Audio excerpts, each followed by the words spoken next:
I'm Yeah, wondering, get your Joanne, chair out I'm of my hearing way. feedback Ready? off the dais, so I don't know Look, if I got a Rich real needs to jacket mute. for Christmas. I'm so excited. Do you hear first that? time I Don't wore really it. mute up there. Not Okay, we're gonna them, get but if Rich started. needs to. Ready? Break before we go into the study session. Sounds good. Thank you. Good evening. I will now call to order the regular city council meeting of January 9th, 2023. Members of the public are invited to attend in-person meetings in council chambers. Public access to the meeting is also available by telephone by using the call-in numbers posted on the meeting agenda. Meetings are broadcast on Channel 8 for Comcast and Xfinity subscribers and on the city's YouTube channel online. Joanna, will you call the roll, please? Mayor Lighty, Here. Councilmember Whitkovich, Here. Councilmember Hadamio, Here. Councilmember Kondo, Councilmember Lukeman Hiramasa. Here. Councilmember Goff. Here. Councilmember Brown. Here. Councilmember Walker. Here. Thank you. Thank you. Please join me in the Pledge of Allegiance. I pledge allegiance to the flag of the United States of America and to the republic for which it stands, one nation, under God, indivisible, with liberty and justice for all.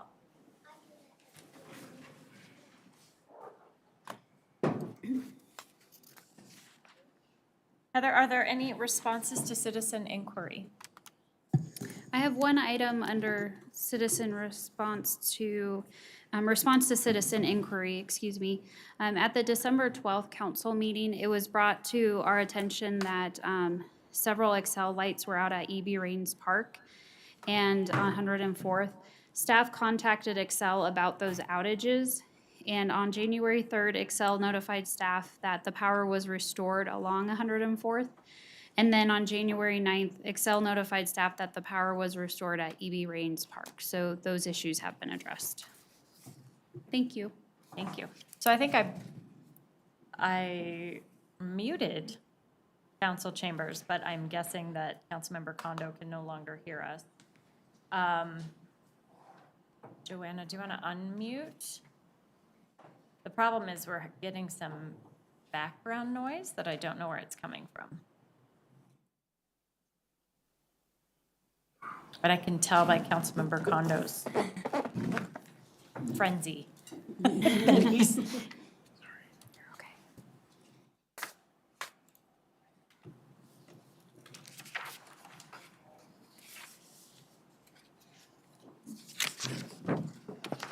So all I can do is ask him to unmute. I can't unmute him No, myself. I probably made a mistake because the one that says city council chambers, Yeah. I muted. It wasn't muted, and I thought that's why we were getting the background noise.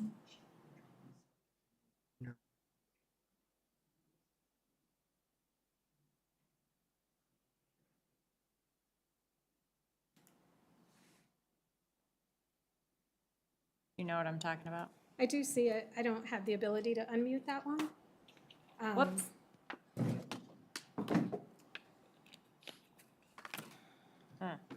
Okay. So. If it's working on YouTube.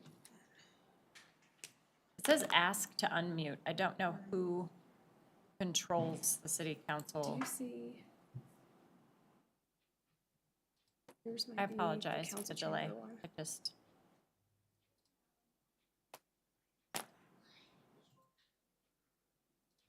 I don't have the, oh yeah, right here. Do you want me to, I don't have the ability. Okay.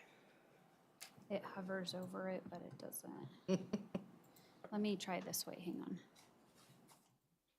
Yeah, it doesn't give me the ability.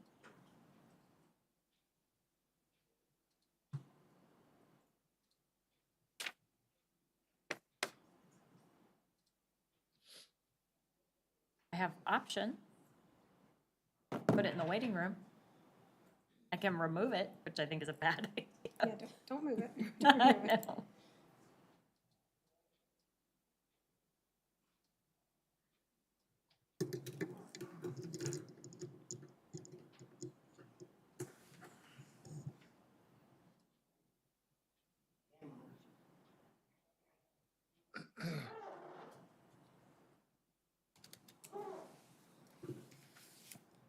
I'm guessing there's no agenda or deletions, or additions or deletions to the agenda. We're just moving along here.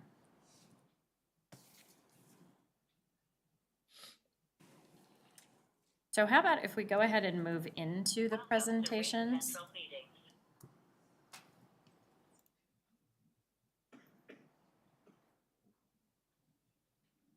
Do you hear that I did. background? Enter your participant ID, followed by pound, or I stay think on the line to be that's, connected automatically. calling. I think that's Councilmember Condos, because he's unmuted and we could hear all that. You are in the Ring Central meeting now. Yeah, but I don't think his picture would be up there unless he's calling on his cell phone. There we go. Are we good now? Yeah, and if he hadn't We have been to wait logged for a in, he would. response from Bob. So He's muted now. And I think that's his number that called in. I don't see just a plain phone number. I do. My do you? participant Good. list, yeah. Yeah, he said so Rich won't be able to hear them. Great. Duck call. Where'd that come? If council chambers is muted. Correct. Okay, so how about if we do this? Let's move into the presentations, the Good Neighbor Awards. David Mullen, our communications specialist, is here to present the Good Neighbor Award to the residents that were nominated. So welcome, David. We'll continue to work on the audio piece for Councilmember Kondo. Good evening, everyone. I hope you're all having a good night. Hi, yes. As the mayor said, my name is David Mullen, and I'm one of the public communication specialists with the city. And I have the honor of introducing the recipients of the final 2022 Good Neighbor Award. Unfortunately, only one of those recipients are here tonight. So let me tell you a little about Christina Samino. She was nominated. Her nominator said that she has one of the best Halloween displays in Northglenn and is always so friendly and prideful. She makes it clear that our neighborhood is safe for all kids, and she goes above and beyond to ensure that everyone feels safe. So Christina, if you wouldn't mind joining me up here, please.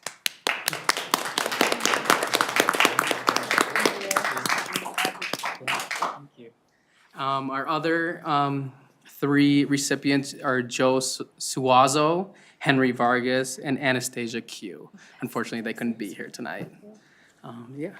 That's okay. Well, I'm hoping that council will join me down front so we can take a photo with our good neighbor. And then we also have the Dedicated Service Award next. Like there's a sign here you might want to. Oh, sweet. Gotcha. Yeah. Do you want to get it? You want me to get it? I can get it. That's fine. Because you're the one who used it.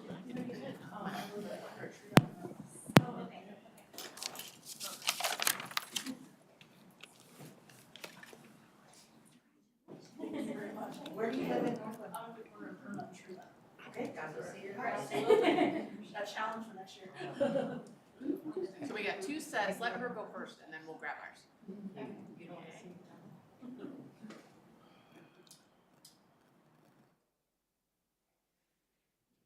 Do you guys want to be in a picture? Do you want to be in a picture?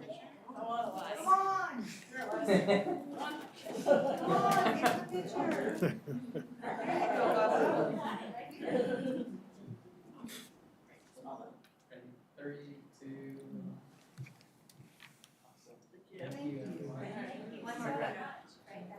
What? Are you doing a photo? No, David's taking it.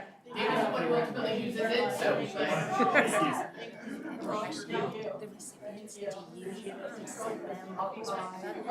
Yeah, so normally, so I'll read out. I nominated Joe, and then he's like, I'm just gonna go out after 5. But I didn't know if he was able to hear what we read. So in his bag, they all have their, unless they actually, so I print out what you wrote about them. Awesome. Okay. Yeah. Thank you. Okay. Miss Elizabeth, come on up here. We have a Dedicated Service Award. These are always so hard for me because that means you're growing up. Come on over. Stand with our group. I'm going to say awesome things about you. So Elizabeth is a senior at Mountain Range High School. She first started attending youth commission meetings when she was 12 years old and was eager to be appointed as an official board member when she turned 13. Elizabeth most recently served in the role of Youth Commission President and has always set a great example amongst her peers. That's so true. Elizabeth recently shared a few highlights from her time as a youth commissioner. Her most memorable youth commission project was establishing little libraries at 3 different elementary schools to increase literacy rates within the community. The commission was able to present them to the schools in front of all the excited students. One of her favorite youth commission memories was all of the members working together on an escape room for their holiday party. Something that being a part of the Youth Commission has taught her is that there's always a pressing issue that youth face, and it doesn't take a lot for some of those problems to be addressed and to help support each other. Elizabeth is leaving the Youth Commission as she wraps up her senior year of high school. She is planning to attend Colorado State University to pursue a degree in business management and international business. The leadership, compassion, and commitment that Elizabeth has exhibited during her time as a youth commissioner will serve her well as she takes on new challenges in college and beyond. And I have served with her, and so I can attest that all of this is true and more. You are such a leader, and I just can't wait to see where you go from here. So we have this great plaque for you, and just a huge thank you from all of us. And now, do you want to?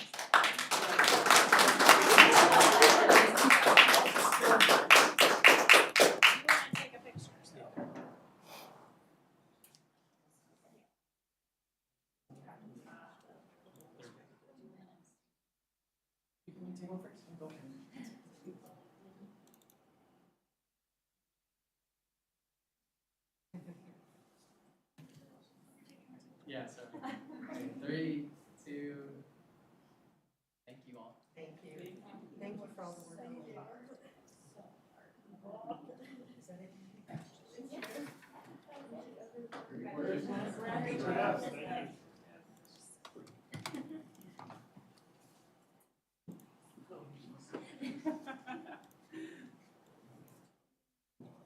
Do we have any progress with Sal?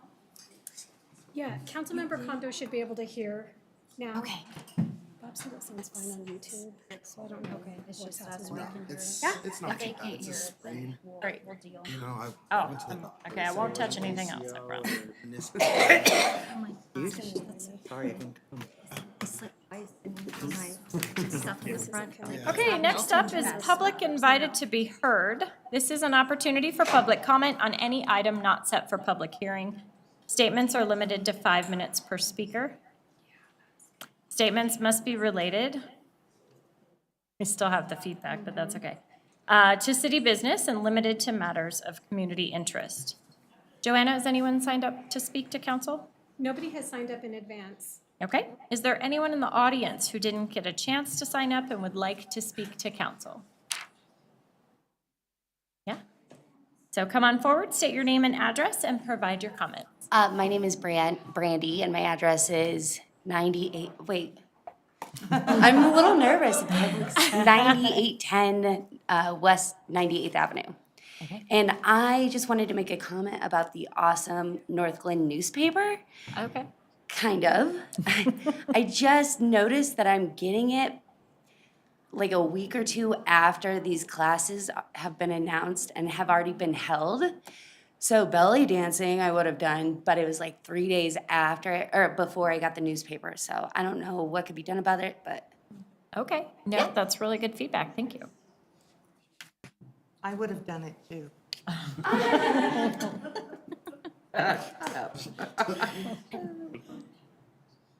Okay. Is there anyone else who would like to speak to council? Okay. We'll move into council communications. We will start with Councilmember Walker tonight. Thank you, Madam Mayor. Just a short update from the NADA meeting. Unfortunately, there's almost no good news out of it for our residents who use the I-25 and I-270 corridor to commute. After a year's worth of lobbying, absolutely nothing will be done here in the foreseeable future. For I-25, at the earliest of all best progress, there will not be a shovel to improve or widen it until 2027. Some of the talk of improving I-270, which we all know is a problem, would only be for money for bridges that are currently there. So there is no money for expansion of bridges. So if they were to do all these upgrades or these bridge works, it would be on bridges that are eventually going to get knocked down, be made for bigger roads. So unfortunately, like I said, there was not a lot of positive news that came out of NADA, but we did add 30 electric bikes to Adams County here this year. So Awesome. try to put a positive spin on that. And that is all I have, Madam Mayor. Okay, thank you. Councilmember Whitkovich. Thank you, Mayor. I had to look back at the calendar since it's been so long since we've met. But I do have one thing to report. On December 13th, I attended the Historic Preservation Commission meeting. And I know that we are all excited about the ordinance that we're going to be hearing for public hearing tonight and second reading. But I was also asked to mention that, I don't know if anyone knows, but there is a community garden out at the Stonehawker Farmhouse. And last year, it produced 652 pounds of food that were donated to the Immaculate Heart of Mary Food Bank. And that's through Tri-County. So it'll be interesting to see what happens now that there's no more Tri-County, but hopefully it just moves over to the Adams County Health Department. But they were very excited about that and asked me to share. Thank you. That I did not know, so that was very cool. Thank you. Councilmember Jaramillo. Thank you, Mayor. I attended the Northland Arts and Humanities Foundation board meeting on Monday, or no, on last Wednesday. Today's Monday. So we just talked about, just reviewed our long-term plans that we covered also in our retreat. So it was basically just making sure everybody who wasn't there for the retreat was on the same page. So we just talked about where we've been, where we're going, where we want to be, and some of that will be expanding our visual arts to possibly doing some of those electrical boxes like our neighbor has. But I'm proud to say that I did paint the very first one for Thornton in 2016. So we're thinking of expanding that as well to North Glen. So that's that's something that we can look forward to, but that probably won't be till 2025 since we've already sent in our information for SCFD. Other than that, we're just looking forward to Art on Parade. Applications are still open until the first week of February. I think it's the 3rd. So if you know any sculptors out there that are looking to show their art, we'll be doing the selection process pretty soon too. So I'd like to invite everybody else here on council and to be involved because it's a lot of fun and you get to see the art up for a year. And we get to make one of them a permanent part of our collection. But other than that, I just have the ADCOG Sub-Regional Transportation Forum on Thursday. That's it. Thank you. Councilmember Brown. First, I'd like to start with just a moment for me to recognize two fabulous Northland residents that we recently lost.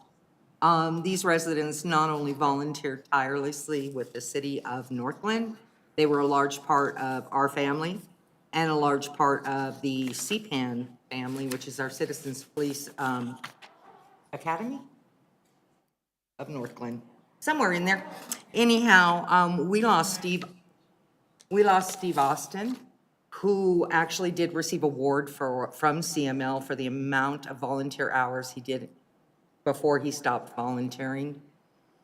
He was #1 on the leaderboard every month. He had so much invested in the city of Northland that we really do need to acknowledge and just hope that more people will follow in his footsteps. He was actually the treasurer for CPAN until he was 97 years old, I think, with a little bit of help, transportation here and there. So I do want to recognize that. And our other resident that we lost was Ross Bruni, said his name wrong. Ross was a wonderful man. I can't even go into detail on how wonderful he was and what he did for our city, the massive volunteer hours that he provided through CPAN and through other of our needs. These two gentlemen personify commitment to their communities, and they did it from the moment they moved here, and even after they left. So I want to make sure that we acknowledge those gentlemen, and maybe all lived the long lives they did, and all embrace the need to be dedicated and committed to our community. I learned from Russ and other people how to volunteer and how to step up. I've been volunteering for Northland for over 20 years, so these gentlemen were very, very close to my heart. I attended the NERA meeting on December 14. It was followed by our final Christmas party with Miss Debbie, and everybody was there, their spouses were there, we had a great time, and really enjoyed it. We had a presentation in our NERA meeting, and I think Jason's probably more of an expert on this, so if I screw it up, let me know. We have agreed to work with a company that basically what they do is they sell tax credits, is that a great way to say it? For the expenses that we've paid on some of our properties through NERA, okay? So we should be receiving approximately $77,000 as rebates. I had no idea that people could buy your expenses and write it off on their taxes. So it's a real interesting concept that I'm hoping we can bring to a study session and make sure that everybody's aware of how that works. It was a fascinating conversation. DOLA approved the 2023 budget for NERA.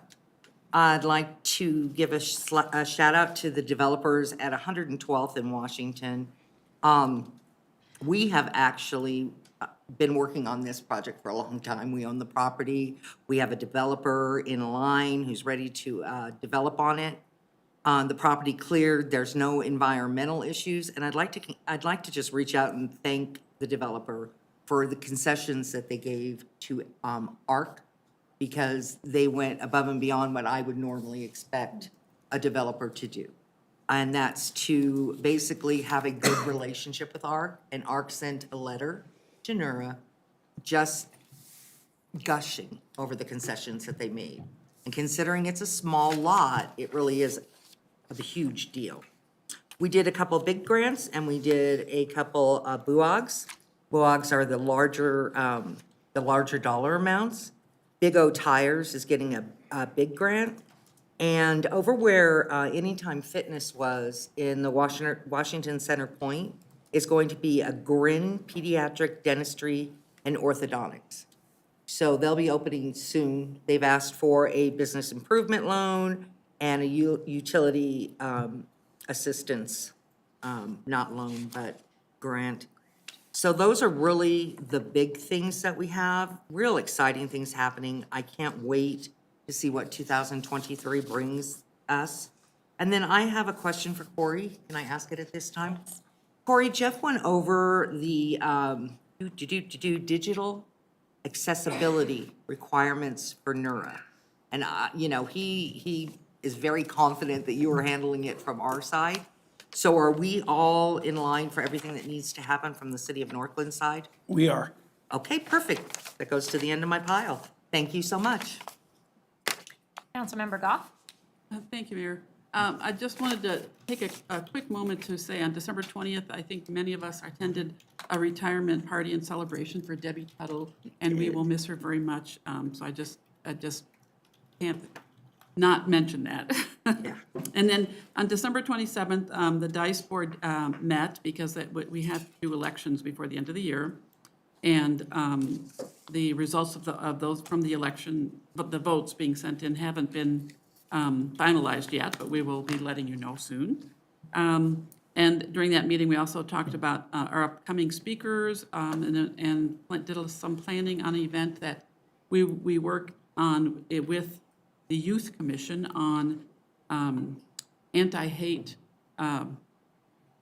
activities, I guess you could say. It's going to be a presentation by the the Anti-Defamation League. I'm sorry, I was got to mix up with something else. And that's going to be on February 21st at 6:30 in the Northglenn Rec Center, the side with the senior center. I'm not sure exactly what room yet, but and that'll be published in a variety of different ways as soon as we can get that information out. But then on January 3rd, I did have to attend the Youth Commission meeting to talk to them about what they wanted to do with this Anti-Defamation League meeting. And So they were willing to help out with that, and the topic of the Pride Fest came up with the Youth Commission. They were very excited to be able to participate in some way with that. And at this point, the city of North Glen is planning one for June 10th. So we'll get more information out about that. I'm really excited about that. And then I just wanted to say, this morning at the rec center, a resident approached me to tell me that she was having trouble chipping away at the ice in her gutter in front of her house. And she called the city, and she was just like so pleased and amazed that she had to tell me about it, that the city is sending, either did or is sending someone out to help her take care of that. And so she was very thrilled, and she just had to tell me some good news about, her interactions with the city. And I just wanted to pass that out to staff as well, that our residents really do appreciate the work we do in that area. So, and that's it for me. Councilmember Kondo?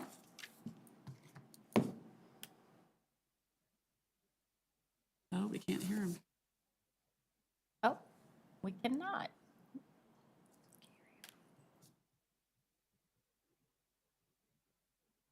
We're just going to pass you? Okay. Councilmember Lukeman Hiramasa. Thank you, Madam Mayor. Let's see, I also attended Debbie's retirement, and what a loss for the city, but so happy for her. That was a fun event. On January 3rd, I attended the Youth Commission meeting along with Councilmember Goff, who was also there, and just updated in terms of what the Youth Commission is doing in conjunction with the DICE committee, and that is they are working together for the upcoming Anti-Defamation League session, community session on February 1st, as Councilmember Goff mentioned already.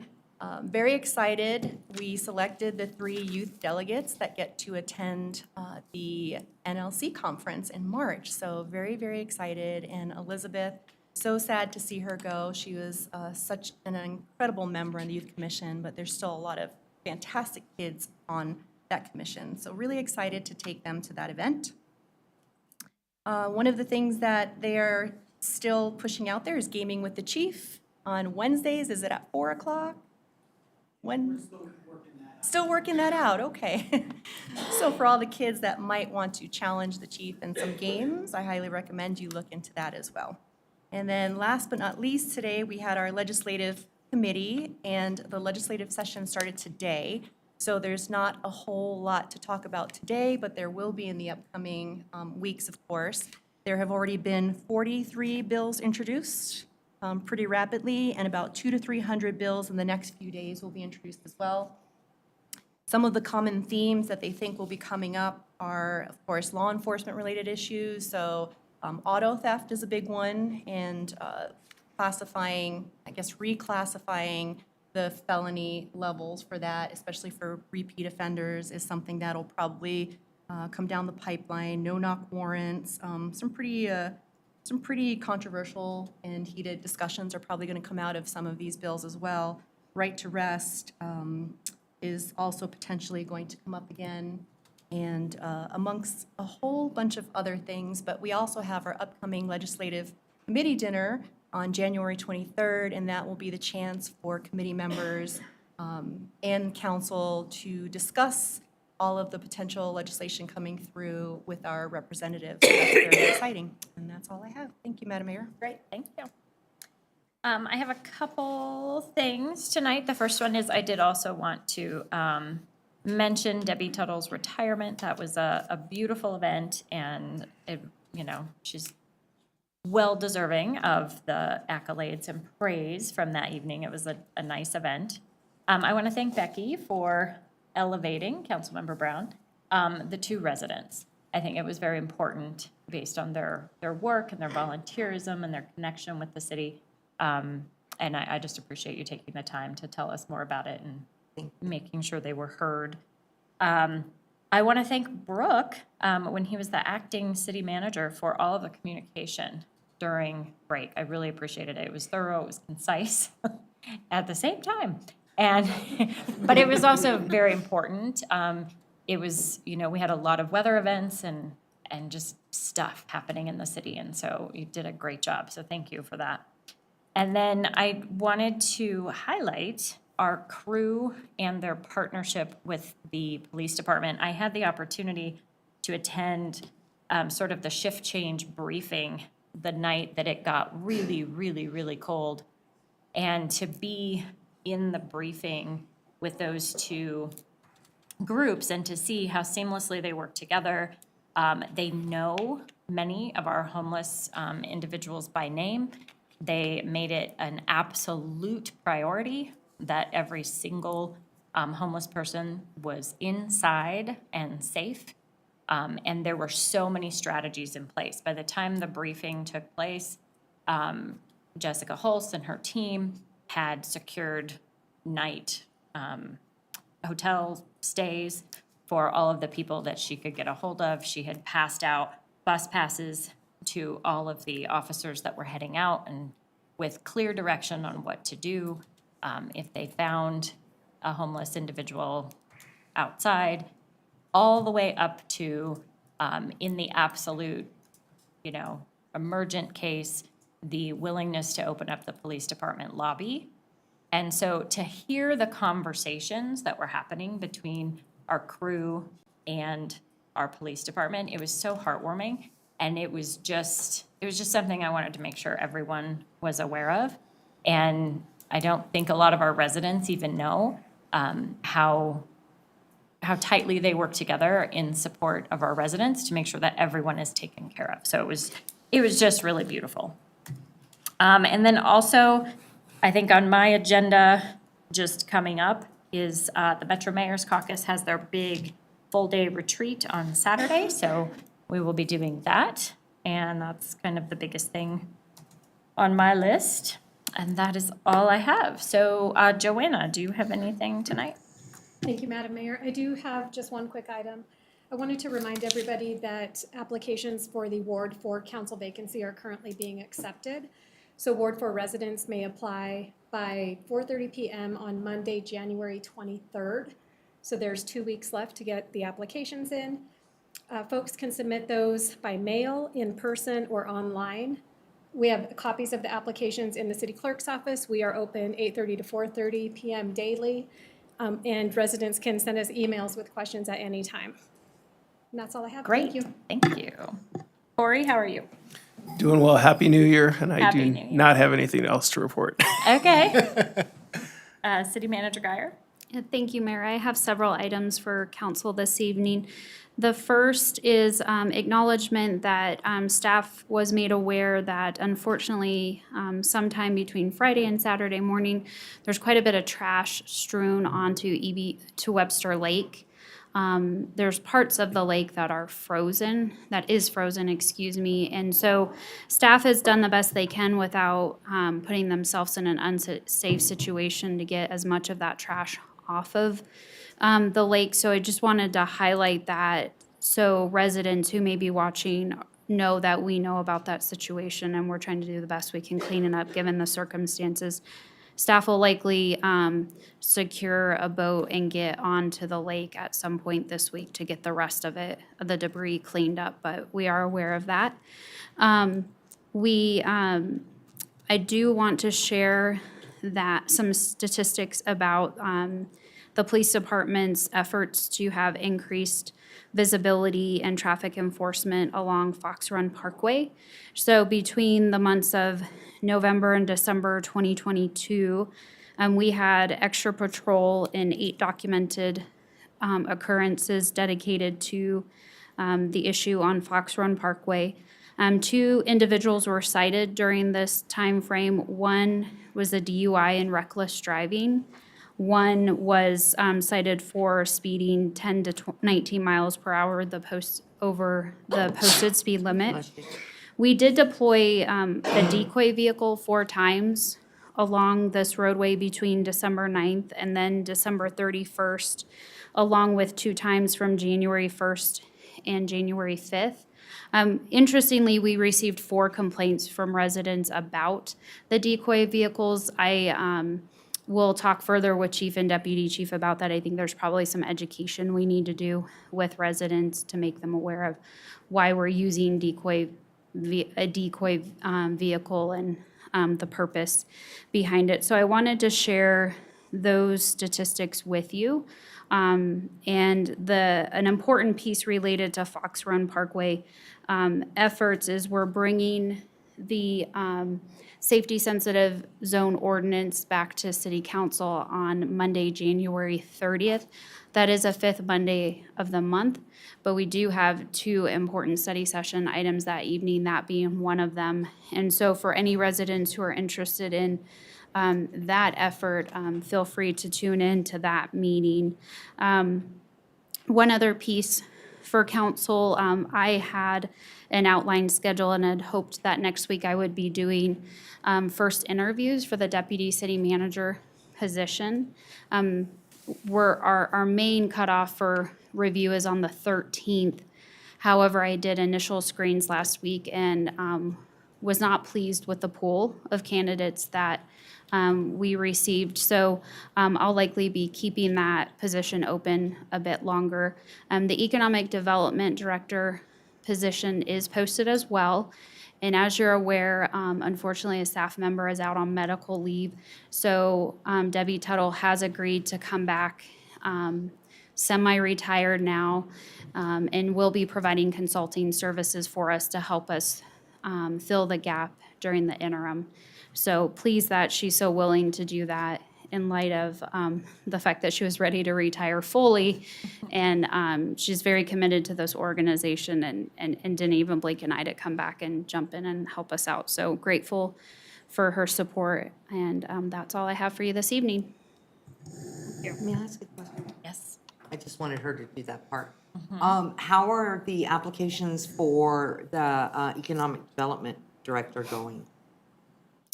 We had received 14 as of last week, and then I believe the update that I received today was 19. Several were screened out because they did not meet minimum qualifications. So I think we have 2 to 3 that I need to look at tomorrow or Wednesday to see if they're ready to move forward for interviews. Okay, thank you very much. We're going to do a push through some economic development organizations and make sure we get the word out there. Okay. That hadn't been done. Okey dokey smoke. Thank you. Okay, thank you. All right, next up is our financial report. Jason Loveland, Director of Finance, is here to present the November update to council. All right, good evening, Mayor and Council. Happy New Year. So we'll turn back the Wayback Machine back to November of last year. First up, quick update on sales and use tax. Year to date, this is through November for actually sales that occurred in October, so we're backpedaling a little bit even more. Year to date, sales and use tax was up 7% compared to the previous year. Auto use tax is down 1.6%. That's kind of been a trend. Last year it was up 38% at this time, so we're not expecting to keep that same level going. So food tax is up 8.9%. The marijuana tax kind of hanging steady there, about 15.9% down compared to the prior year. And then sales tax, just when we take all of the big stuff away and just sales tax on its own, is up 8.1%. Again, inflation right now is about 8 to 8.1%. So not necessarily a lot of growth, but also not seeing any shortcomings in that sales tax number as compared to inflation, which is a good thing. So I'll start going over the fund summaries. First off, the general fund revenue. Total revenues of $29.8 million. This is up 9% compared to November of last year. A couple of key areas, total taxes, about a third of the way down the page, are up 1.5%. Last year, this was up 28%. So when we're taking the comparison, you'll see that use tax is down 17%. We, meaning I, have mentioned this at every meeting this year, I think. A lot of these numbers are affected by Carl's Farm, their one-time use taxes for buildings and materials in 2021 as compared to 2022. So nothing out of the ordinary on the property or On taxes, again, property taxes is up just under 8%. The assessed valuation for 2021 that's collected in 2022 was up 9%. So those all fall in line as expected. I don't think anything else to report. Did anybody have any questions on the revenue side of things? It's kind of consistent month over month, what we've been discussing. All right, I'll jump to the expenditures in the general fund. Those expenditures through November were at $38.9 million, which is 77% of the budget for 2022. We're about 91% of the way through the year, so being about 77 to 83% is kind of the normal range as far as the spending rate. We'll do December and then year-end accruals and have more information on that in the coming months where we finish the year. So operating expenditures are actually up 15%. You'll see that about 3 lines up on the bottom of that page. The budget for 2022 was increased over the prior year of 22%. So while expenditures are up 15%, this was all within the planned budget for the year. Any questions on general fund expenditures at this time? All right.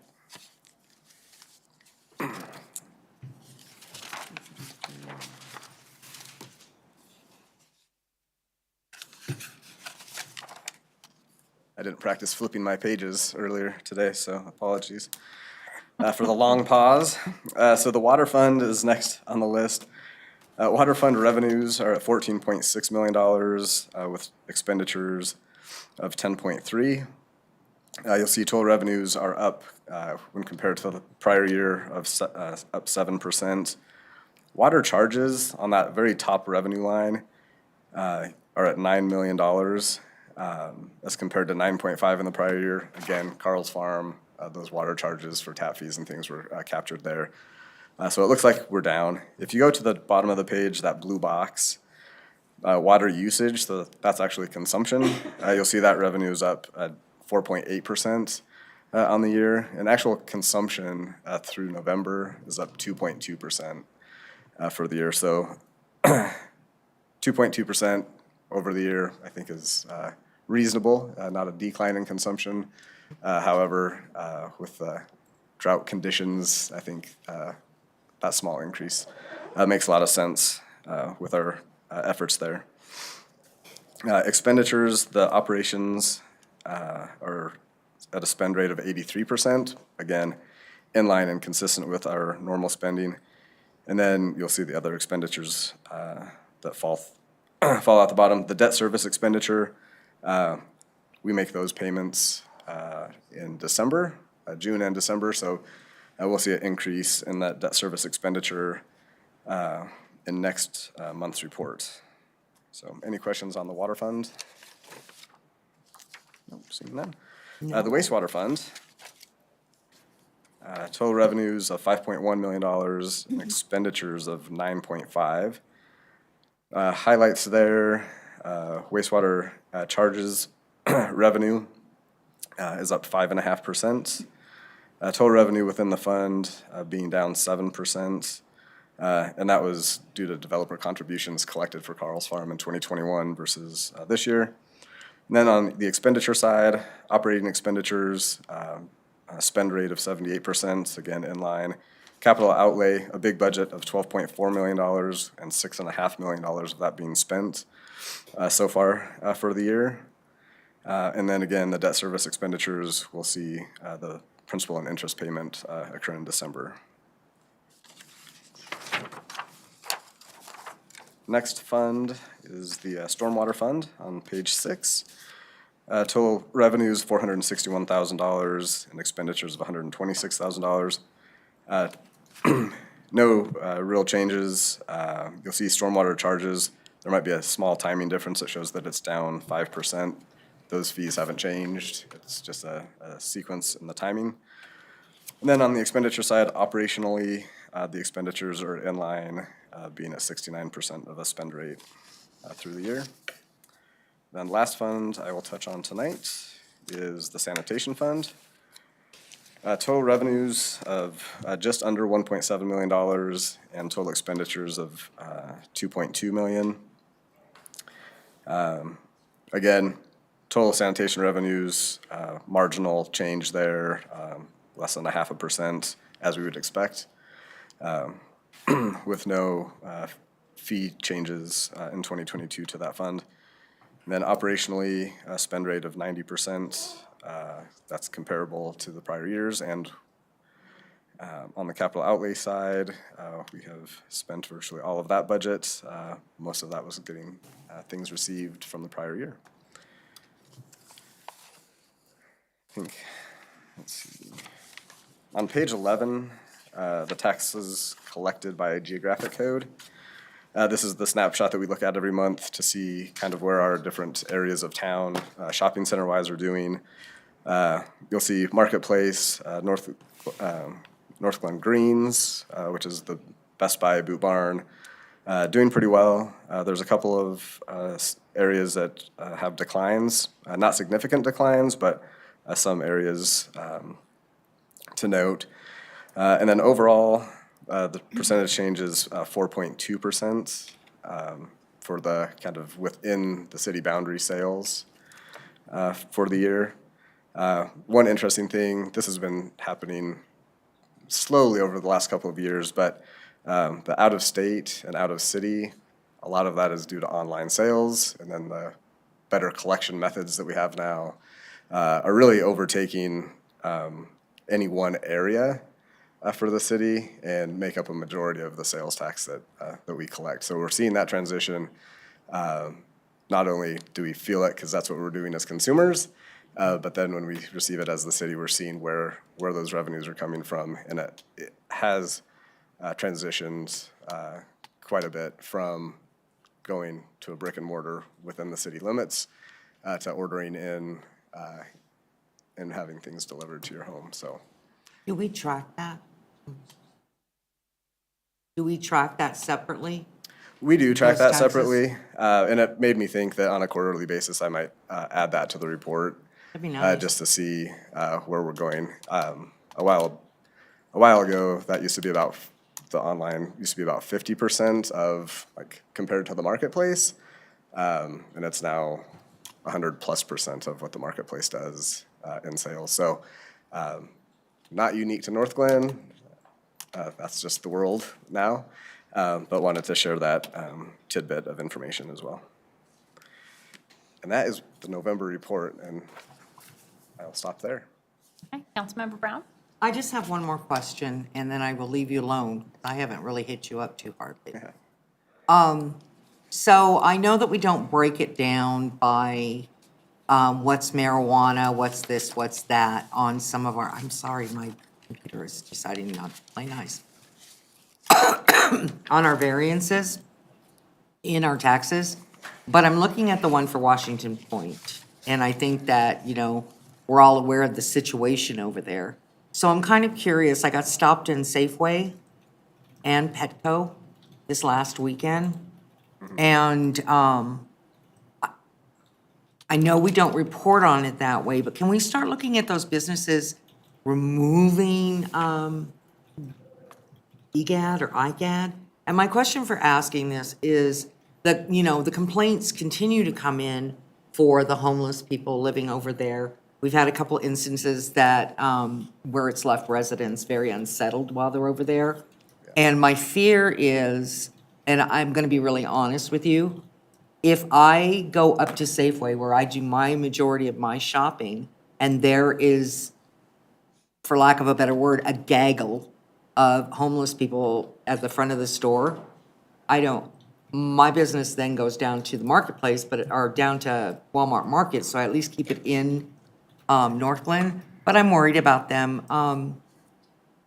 Heather, they had hired their own security firm for that area. Can you get a status on that for us? Because I'm up there way too much between Party City, Petco, and Safeway. And I've never seen them. I believe they've talked about it and we've encouraged them to do that. I don't believe they have. When the mayor and I met with a representative from Safeway, she had indicated that Safeway was looking at doing that, in doing it in certain hours in the evening time frame to help address concerns that they've received from their customers. So I'll follow up and see if there's any forward movement on the center as a whole. That is an approach that the police department's talked with, and there's multiple owners in the center, which Right. presents a challenge. But regardless, we've taken several proactive steps to facilitate conversations with them to see what we could do to help them. So I'll follow up with that and report back to council. Thank you, and just a shout out to the residents. Nura is working with the separate owners of that area to get the parking lot improved and to help in any way that we can financially. So hopefully we'll start to see that in the springtime, and that would be really super nice. But if you could watch like Safeway, which is a large contributor to our taxes, and Petco, you know, I hate to be losing business, and I don't have an answer for you on how we solve the problem. But we want our residents to feel. Thank you, Jason. That was it. Yes, thank you. Anyone else? And that is all, yeah. All right, thank you.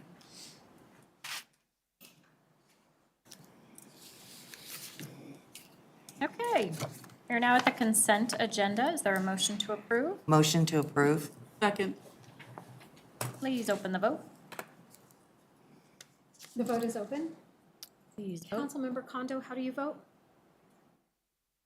Oh, nice. He's got to shake his head. Thank you. He's going to use those all night, I hope. I will close that vote and the consent agenda passes unanimously. No. Okay. All right.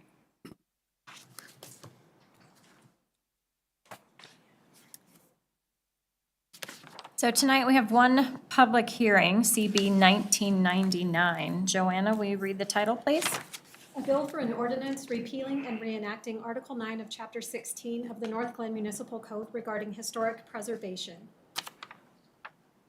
I will now open the public hearing on CB 1999. Is there anyone who would like to speak either for or against CB 1999?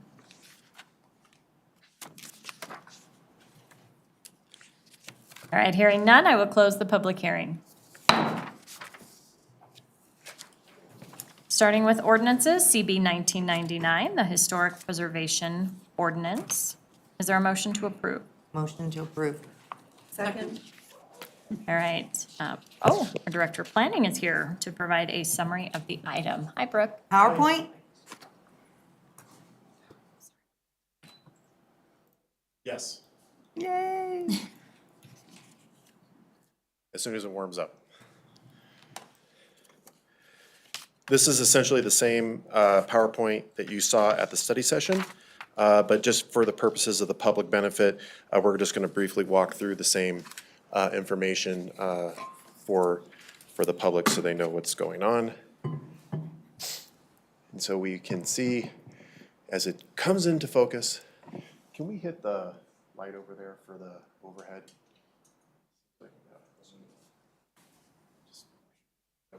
Ooh, not that one. But thank you. Okay, they're all off. All right, just those can lights aren't normally on. So. Yeah. Are you talking about the yellow ones? No, those are. The cans right here. I can turn those off. Okay, thanks. Just be a little easier. Yeah. So, okay. So the purpose of this is just to provide an update on the changes to the Historic Preservation Ordinance. Thank you. By way of background, what prompted this, these amendments was the historic resource report that we did on Deza Estates neighborhood. The current ordinance does not contemplate creating local historic district designations, only individual properties or structures. So this would be broadening the language in the code to allow for actual neighborhood districts to be considered. So basically, we maintained all the current definitions. We provided some additional clarification on alteration and the term district. We revised primarily for clarity to add for districts and the designation form.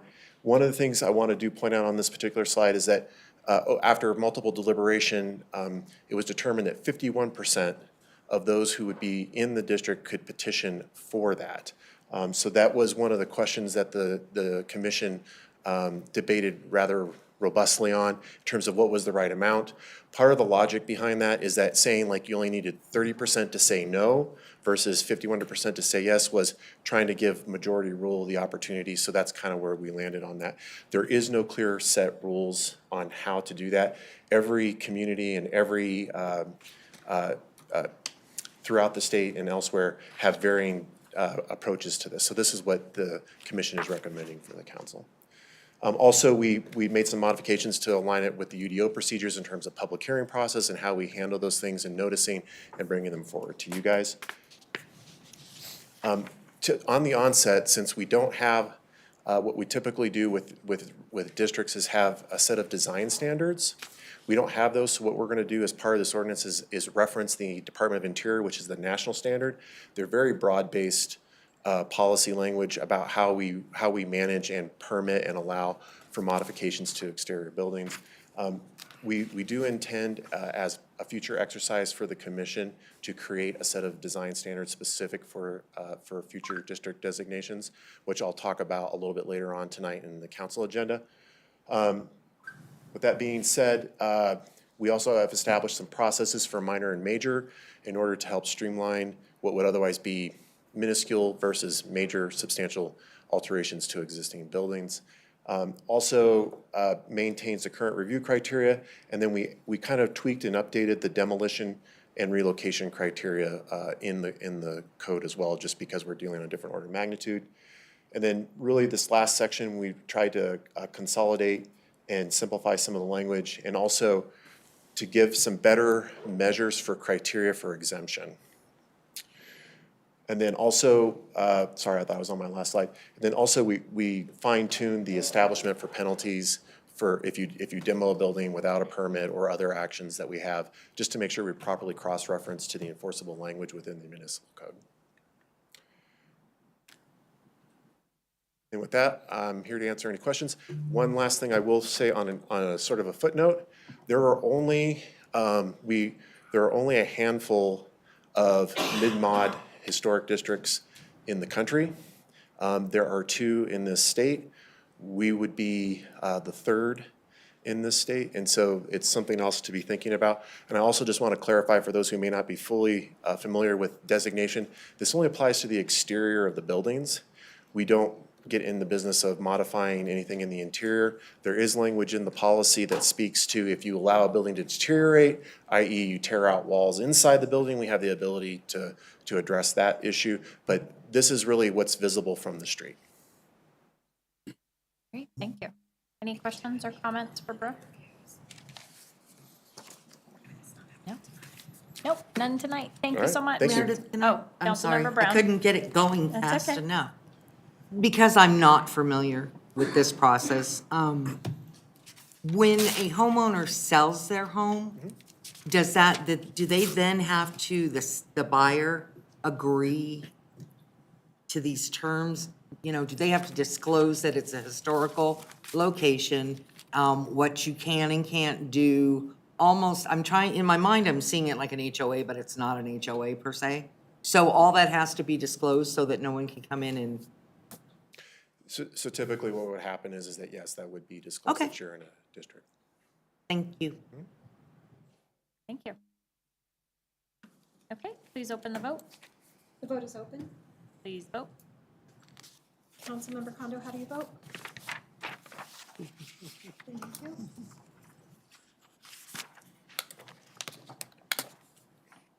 We'll close that vote, and CB 1999 on second reading passes unanimously.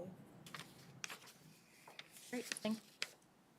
Okay, moving into resolutions, we have a few tonight. The very first one, CR2, is the election of Mayor Pro Tem.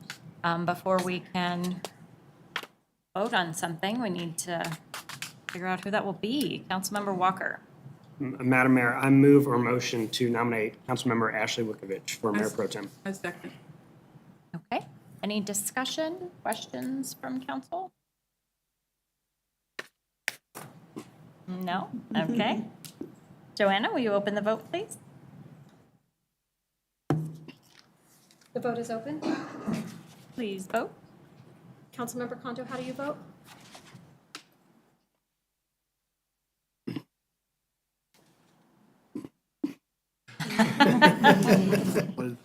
Wait, give it yes. Then you turn and do it. I will close that Sign. vote, and CR2 passes unanimously. Thank you. Congratulations, Ashley.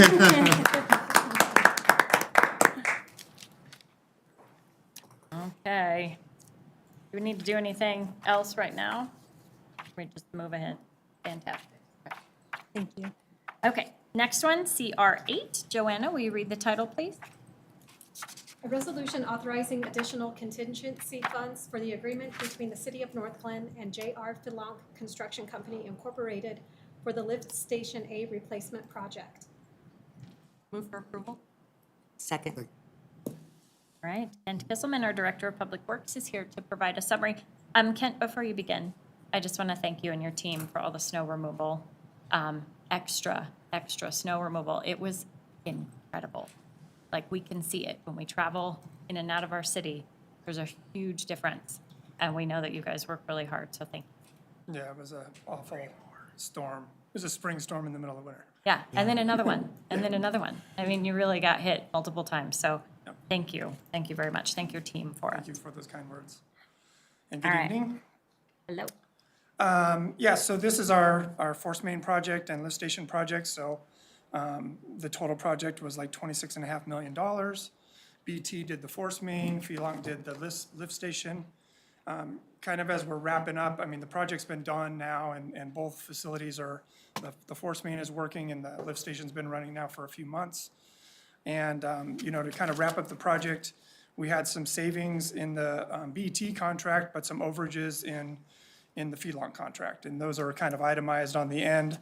And so we already did the change order to deduct funds, $120,000 from the BT contract. And then we need to bring forward to you because you're actually changing the contract for Phelong. So we're adding that together. And usually, you haven't seen any change orders, so we haven't spent any of the money yet.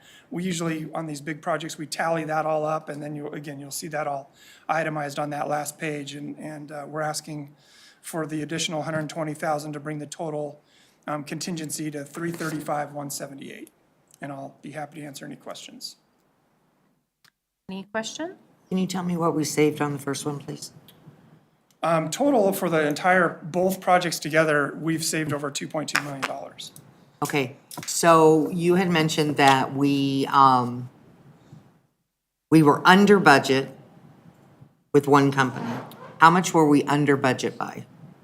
In this instant, we just took their contingency that was remaining, which was $120,000. Thank you. And we just took that $120,000 and deducted it from their contract, and then we're adding it to the Phelong contract.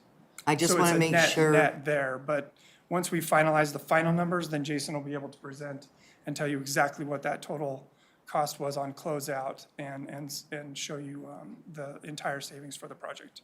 So is what we're doing with this particular resolution is just balancing it up? I'm sorry, it's just a little bit confusing to me, and I may be the only one it's confusing to. But I'm just wondering, is that what we're doing? Do we owe them additional money? Yeah, Are we that's just kinda what we're truing up the doing. budget?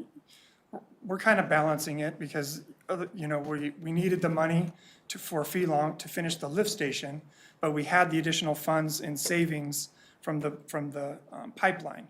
So we just took those funds from the pipeline and we're moving them to the lift station. So we're still Steven on the project as far as the dollars go.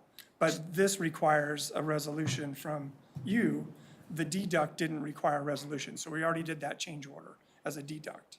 So let me ask it a different way. Do we owe them additional money? Not after tonight. If you approve this, Okay, this is the Yeah. additional money that we owe them. yeah, we'll be using the contingency and this $120,000 to pay for the itemized things you see in the packet, which totals $334,171. So we have about $7 left over. And what is the overage attributed to? You can see the items, there was some I blower see 'em. items, some additional stuff. There was a big delay by Excel that cost us months on the project. And so we've talked to Liz and Excel, and Excel really did a good job on the project overall. I don't want to bash Excel because we got significant savings on that project for use. So again, there's some time lost on the contractor end, but it kind of washes out on what we saved from Excel. But this is what actual dollars are due to the contractor for their work on the lift station. Okay, thank you. I don't see any other questions. Thank you, Kent. Please open the vote. The vote is open. Please vote. Councilmember Kondo, how do you vote? Yes. Thank you. Heard him. Wow, we heard you. I will close that vote, and CR8 passes unanimously. Okay, moving into CR9. Joanna, will you read the title, please? A resolution approving a professional services agreement between the City of North Glen and Musco Sports Lighting LLC for the J.C. Ballfield Lighting Project. Move for approval. Second. Amanda Peterson, our Director of Parks, Recreation, and Culture, is here to provide a summary. Hello, Happy New Year. Happy New Year. Good evening, Mayor and Council. This resolution before you for consideration tonight is a contract with Musco Lighting to replace the lighting at J.C. Ballfield. Lighting is extremely outdated, and this project would include replacement of those lights with LED lights, as well as a complete upgrade to the electrical system itself to modernize that system, make it both more energy efficient and more functional for our community members to use. Total contract amount is $372,144. Almost half of that is provided in grant funding from Adams County Open Space, which is a great community collaboration for us. And then includes a contingency of $17,856 if there's any changes to the project along the way. So with that, I'd be happy to answer any questions that you might have about the project or the contract. Okay, Councilmember Walker? Ms. Peterson, I'm totally in support of this 100%, but while we're on the topic of J.C. Ballfield, I was just curious, is there any talk of future projects like improving the bathrooms out there or anything like that? Is that on the project timeline anywhere? Bathrooms aren't on the timeline yet. Okay. There are a couple of smaller projects that have been, that are in the 2023 CIP, including some drainage improvements, more related to irrigation than the ball fields themselves, but it impacts the ball fields. And then as we go through our long-range plan, which is currently underway, I would expect that things like plumbed restrooms are going to come up out in our community, and you will hear more about those as we make our way through that project. Yes, ma'am. Thank you so much. Yeah, I'm having a problem with my hand, Madam Okay, Mayor. I'll look through that. Councilmember Brown? Here's my question. And if I'm missing it, let me know, please, Amanda. Of course. I'm only seeing one bid.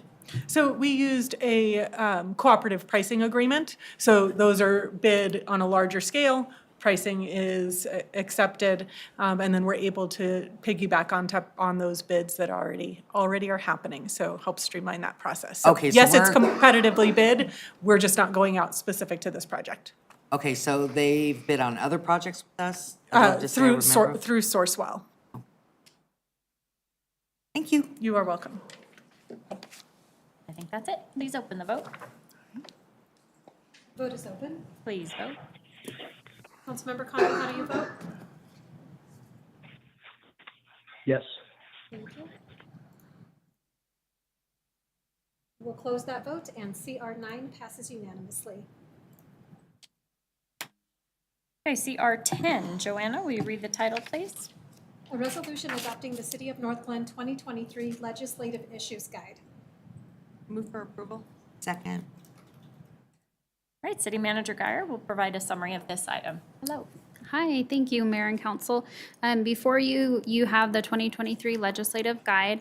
As done in past years, the Legislative Policy Committee does the background work in providing guidance on updates to content. Those content updates, photographic updates, are itemized. I won't walk through that unless you have any specific questions this evening. We did really revamp the guide from last year, each year, trying to strive to make it better. This document will be provided to our legislators at the January 23rd dinner. The design is done in-house for the public's benefit, and we plan to spend about approximately just shy of $300 to print copies, which will be made available here at City Hall beyond what we provide to our legislators if the public's interested. We also post a copy of it online, so it's publicly available as well, and happy to answer any questions.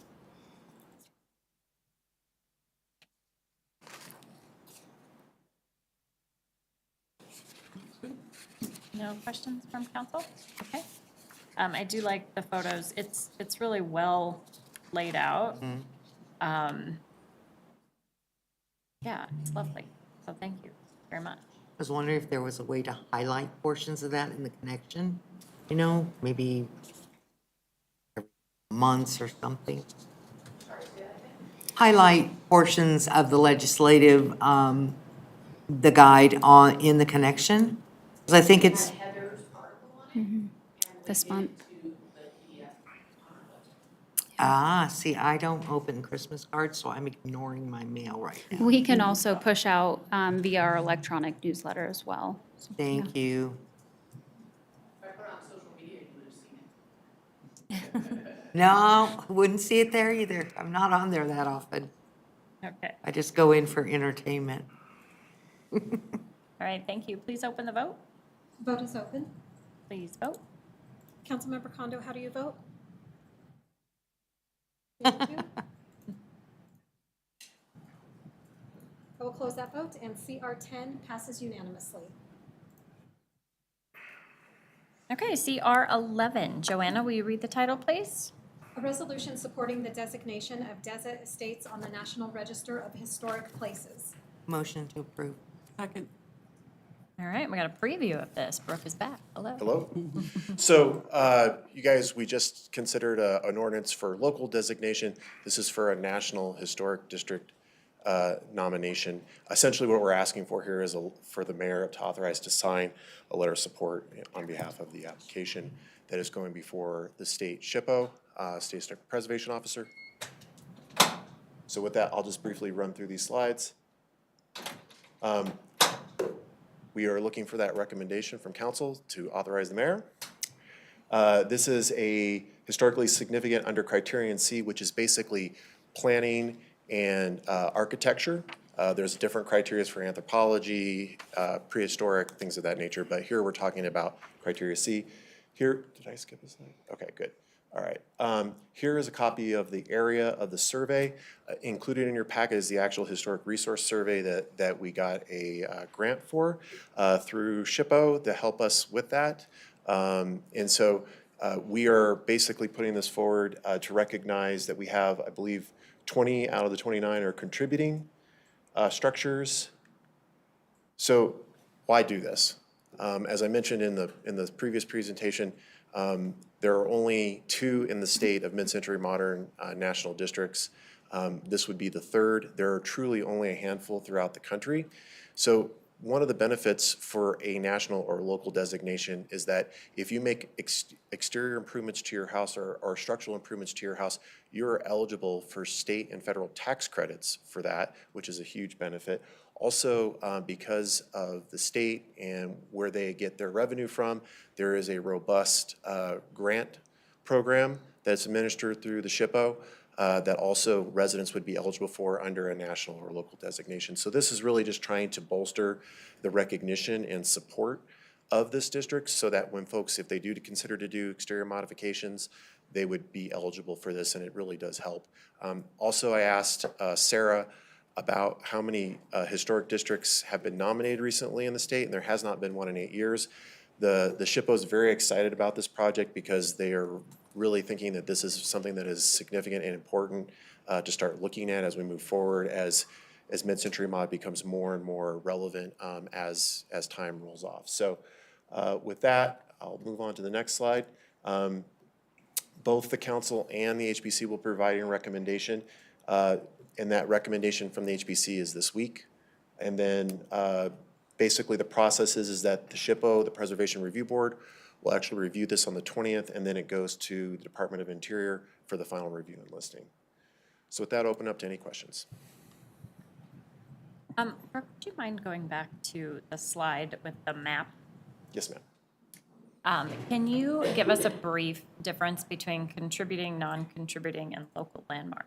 Sure. So we hired a historic preservation architect to go out and do what we call a windshield survey of the exterior of the building. And so what we look at, and you'll see within the pictures within the report, some of the buildings have had exterior modifications that, to the extent that they may no longer be considered a historic asset because it's been altered to a degree that it no longer has a contributing status. Now, that does not mean that the building could never be reconsidered contributing, because if those alterations were removed and brought back more to the original design of the building, that it could be reconsidered for contributing structure. So that is one aspect to it. The other thing, and I don't believe we had this in this instance with the survey, but as you come up, people may also want to opt out and not have their building be considered contributing. So, but that would be part of the actual local district designation that we would look at. That being said, that's generally the main thing, is either alterations or additions that modify to the extent that the building's no longer considered contributing. Okay. And then, so when I look at how do they get a local landmark? So that's what the ordinance that we just adopted does, is Oh, that it creates the opportunity for us to create a local district designation that we would then have as well on top of the national district designation. I think I was confused about, I don't know if I can see the date or the address. It's top, the fourth, it's pink, but it has a star. Now you're gonna make me put my glasses on so I can look at the. So it was just curious to me that it's pink and also a star. 1061? 1061. I'm not familiar enough with the survey itself to answer that, but I can follow up. What I would speculate on is that the building may also have had, like, the architect could have lived there. There could have been another historical aspect to it that's not just architectural, but I can chase that down and find out. Okay, I was just wondering. Yep. And then looking at the dotted black lines, like for example, I think it's 9813. I don't know, it's the one that's like not. How did you determine that the ones on further south, or Sure. that's not south, but Yep. at the bottom of that map? So what primarily what this is that this is the original Deza Estates subdivision plat. Okay. And so all of these were designed and built by a single developer and architect. So essentially, that's where their subdivision ends and begins. Just interesting around that one. I know. And I will tell you, when I first moved here, I drove through this neighborhood, I go, this is so freaking cool. Yeah. And I was like, these homes are unbelievable that they are up here in a north suburban suburb that are just completely like unique, because, you know, Arapahoe Acres and Arapahoe Hills, which are down south, get all the attention, and they are just as equally unique as this subdivision. So it's pretty cool. Well, we did a home tour. Is that going to be a regular thing? I mean, we did it a while ago. Do you think That's a great question. I could ask the Historic Preservation Commission tomorrow. It was a cool tour. It was Yeah. before COVID hit. Then we haven't had another one. There were have two. It's been a while. Yeah. 2 years. Oh, yeah, Yeah. your house was one of them. Oh, okay. Well, I do see two hands, sorry. Councilmember Whitkovich? Oh, no, Mayor Pro Tem. Thank you, Mayor. I had the same reaction as Brooke when I first drove through that neighborhood. But I just wanted to say thank you to the Historic Preservation Commission, to Brooke, and especially to Sarah. This is the culmination of a lot of work over a long period of time, and I know that HBC is really excited about it. So of course, I 100% support signing the letter, and looking forward to providing the results of this and also the ordinance passing when we meet tomorrow. Thank you. Thank you. Councilmember Lukman Hiramasa? Thank you, Madam Mayor. You actually asked the first part to my question about the non-contributing homes, but my second part of the question is, do they also qualify, since they're in the district, would they qualify for any of those tax credits if they're, excuse me, non-contributing? They can apply, but generally no. Generally, no. They're not prohibited from applying, but if they were applying to bring the building into compliance, then they would likely be considered eligible for that. But generally, if, hey, it's like, I have a non-contributing building, I want a new roof, I want to apply for a grant, you're probably not going to get the grant. But if you're saying, hey, I'm going to remove these non-conforming alterations off of my building to bring it into compliance, that would likely be more competitive. That is great information to know, thank you. And then the second thing is just a comment. I love all these photographs that are in here. There's a picture of a couple of kids on a horse going down Huron Street. I thought that was fantastic. So whoever put this together, job well done. It was a really fantastic trip down memory lane. Thank you. Councilmember Brown? I've already confessed that I know nothing about this, right? Can they opt out? Yes. So the 49%, that's what I got from this last conversation, is they can opt out of being designated a historical area. Okay. I'll call you later. So it's in the ordinance process for the local designation and how that works. Also, as part of the national designation, the History Colorado SHPO, which I State Historic Preservation Office,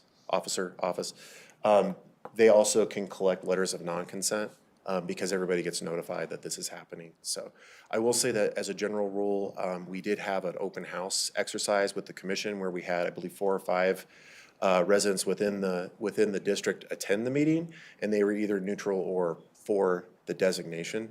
So I think realistically, the encumbrance that you might be thinking or managing against is that you're eligible for something you're not now, so it doesn't necessarily hurt you. And our regulations are such that it's not obstructive in terms of if, say, someone wanted to demo the building or alter it and make it non-contributing. That's not necessarily part of this. It's really about enhancing and promoting how people can take advantage of opportunities to preserve the quality of the building. Thank you. Yep. And thank you for your patience with me tonight, Brooke. No, absolutely. Thank you. Please open the vote. The vote is open. Please vote. Councilmember Kondo, how do you vote? Yes. Thank you. I will close that vote, and CR 11 passes unanimously. All right, CR 13. Joanna, will you read the title, please?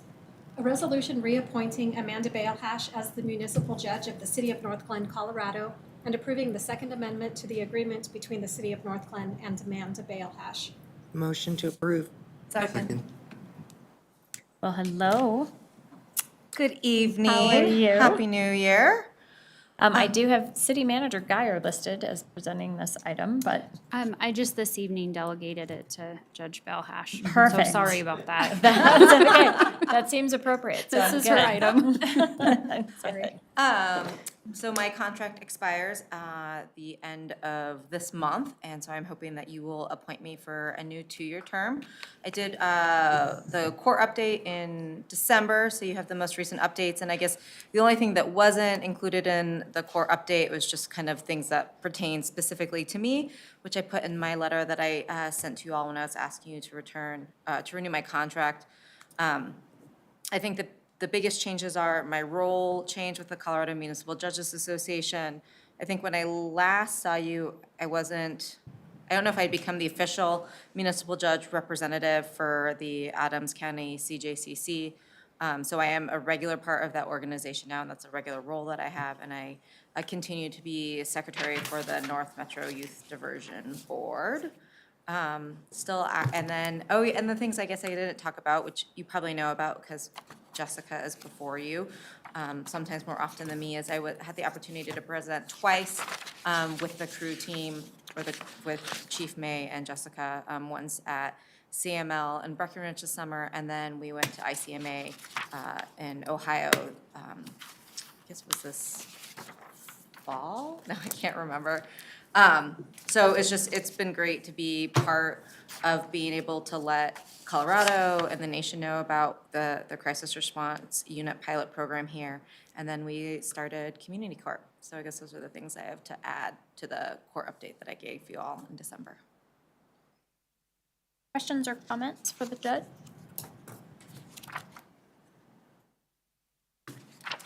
I don't see any hands. I would say thank you. We appreciate the stability and we appreciate your work. And I'm more than happy to approve another 2 years. Thank you.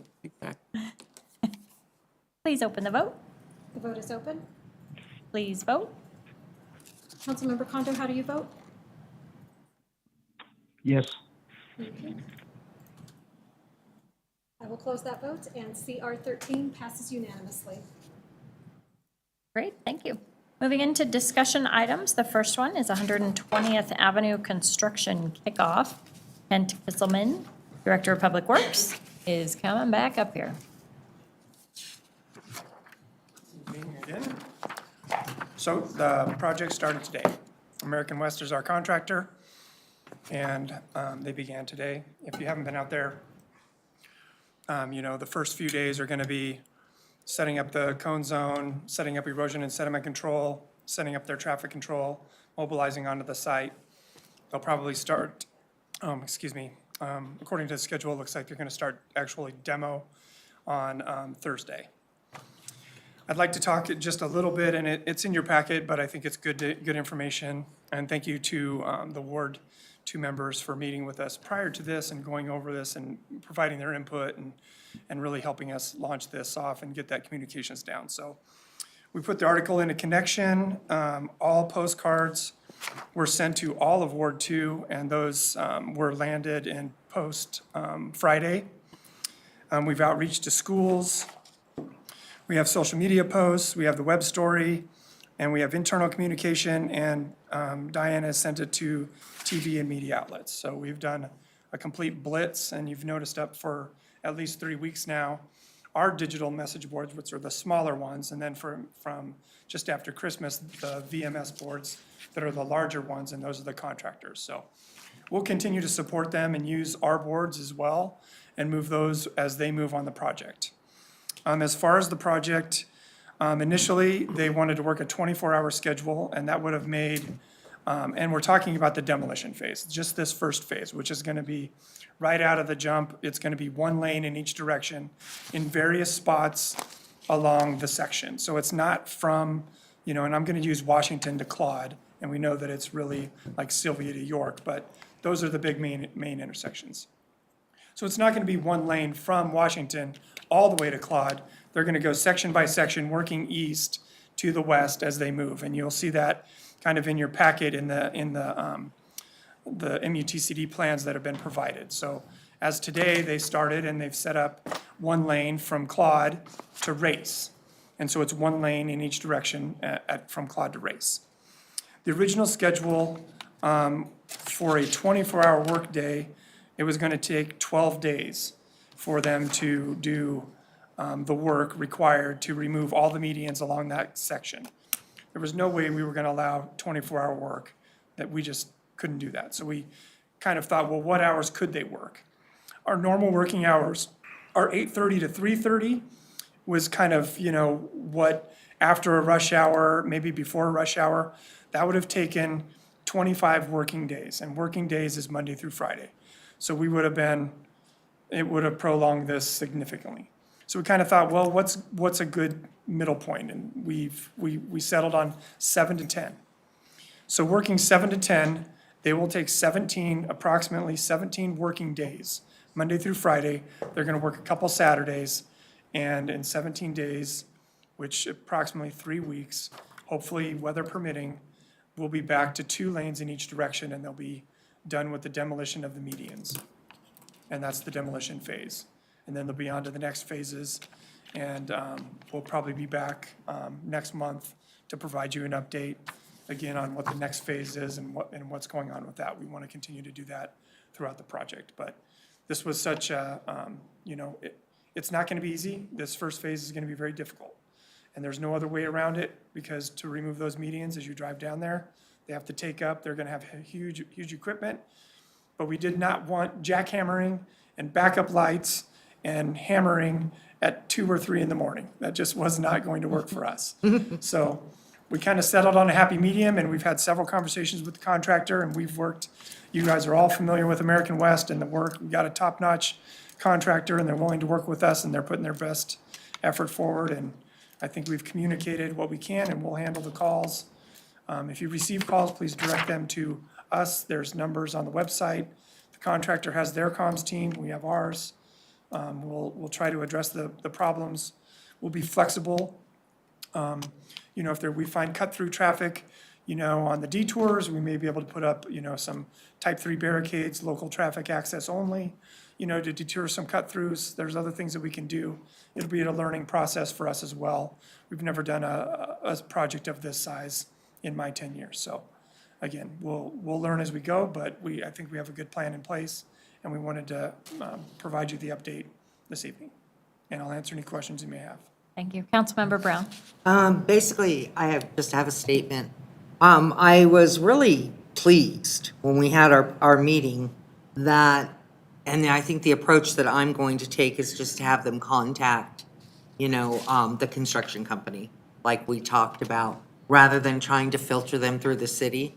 If they get ugly, then I would send them to Heather. But I think that should be like a unilateral choice if everybody agrees to it. Let the construction people know, that company know if Jay and I are going crazy, you know? Because that was their request that our residents contact them. So you know, we can keep track of them, we can give them to Heather, we cannot answer our phones. You know, Jay and I have a whole master plan on how we're gonna handle this. But I just wanted to call that out, to elevate that and bring that to attention. The other thing, Kent, is there are still no signs on Claude or Irma pointing to the fact that there's going to be construction on 120th, anything. And we talked about that during our call and how important that is because both Claude and Irma are huge, huge thoroughfares for everybody in Ward 2. So I'm wondering why that hasn't taken place yet. And also, before we, you know, and then you can address 2 questions at one time. Can we do anything with the lights on 112th and Irma to extend the time? Otherwise, because that's the first place people are gonna go. They're gonna go and they're gonna try and come in through 112th straight down.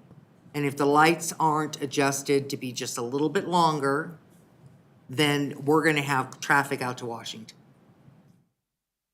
Because, you know, that is a major thoroughfare. I've told people that I've talked to go down to 104th, because 112th really isn't going to be able to handle the traffic for the people that are actually gonna think that's where they're going, you know, turning down Washington. So I'm wondering if we can address those lights at all, or is that just something that has to stay as it is? Yeah, no, your first point, the signs, you know, again, we used our VMS boards, we have the 2, and we put those on, you know, at kind of Claude, and then we put the other one down, you know, by, I did see you know, ours so on those 120th. are the ones that we have. We don't have any other digital messaging boards, but I can talk to the contractor tomorrow and see if we can get some road work, you know, signs put up there as part of their project signs. I would appreciate that, Yeah. because as much of the education and the talking to residents that Jay and I are doing, I thought we were gonna have signs, and I've said it to people.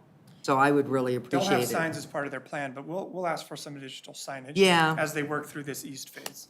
And I think even from 112th on Irma, it would be nice for them to know as they're coming up. And basically, I'm gonna be really honest with you, it's to keep the traffic down in our neighborhoods, you know? Because it's a major project and it's going, is it 8 months? Is that the expected turn on it?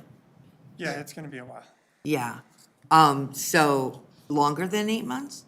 Could be, I mean, it just. Okay, depends on- yeah.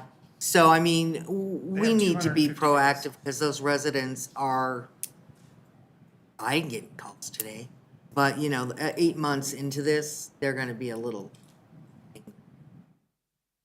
So, With respect to the signal timing, we have, you know, with our new system now, we're able to adjust those, so we'll be watching the timing.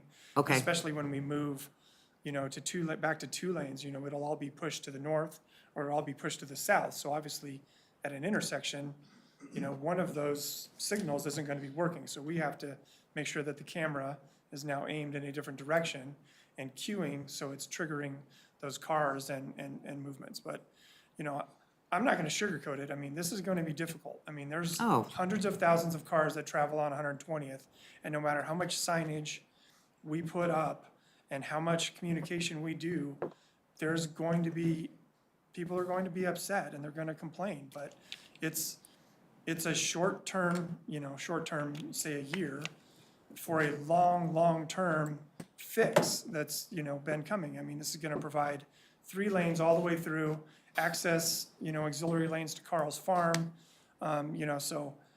Most of the people I spoke with are really happy that we're finally getting this done. So that's not, I think it's gonna be like a 50-50 shot, But I was speaking specifically on the lights to 112th and Yep, those are we'll the take a lights. Okay, I would really appreciate that. Jay, can you think of anything else I've left off? I Has was, his hand up. yeah, I was go ahead. thinking of Malley Drive too in Washington because I can think of. Even Phillips, if there's any way, one of my other concerns is I'm sure you get the same calls I do with the big trucks coming up from Pioneer. So are we to expect more heavy machinery coming up Irma? No. Or do you think it'll all be all over there on 120th? We shouldn't have any through traffic of the large trucks. Okay. Yeah, I think it's great. Much like I wish that Debbie had stayed till my term was up, I wish this had started after my term was up. But I think it's gonna be great. But it is gonna be quite an inconvenience for Jay's residents and my residents and our new ones over in Carl's Dairy. And they've known to be very vocal.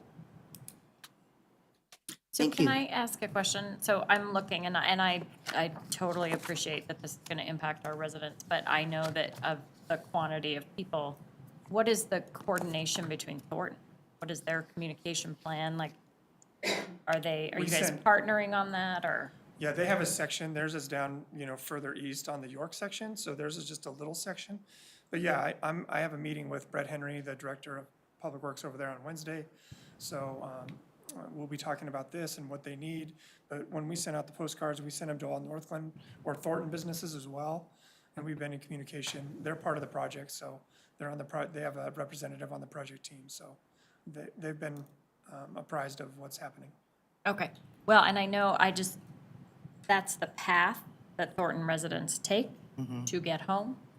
So I just wasn't sure if we had a clear idea on how they're communicating. And to make sure that all of our messaging is the same to residents that are upset. Like, do we have the same kind of talking point? Yeah, we're gonna do a big project sign that has all the members or the participating members, and we'll have the contractor's phone number on there for calling, so, as well. What would if I was mad and I called the contractor, what is that gonna do? Like, They just have a communications team, so they have a member like Diana, and so they're. okay, And then someone to they're kind gonna, of write it sense down, me. and they're gonna see what the issue is, if, and then if it can be solved, or. Sure. Yeah. So when we did the postcards, we definitely did it on the Thornton side of the street, going back on that side as well. So they all got the same postcard. Also Todd Barnes in the city, I sent him the postcard, I sent him our text from the connection and gave everybody our city website. So we have a city webpage that like details, hey, this is all the stuff that's happening.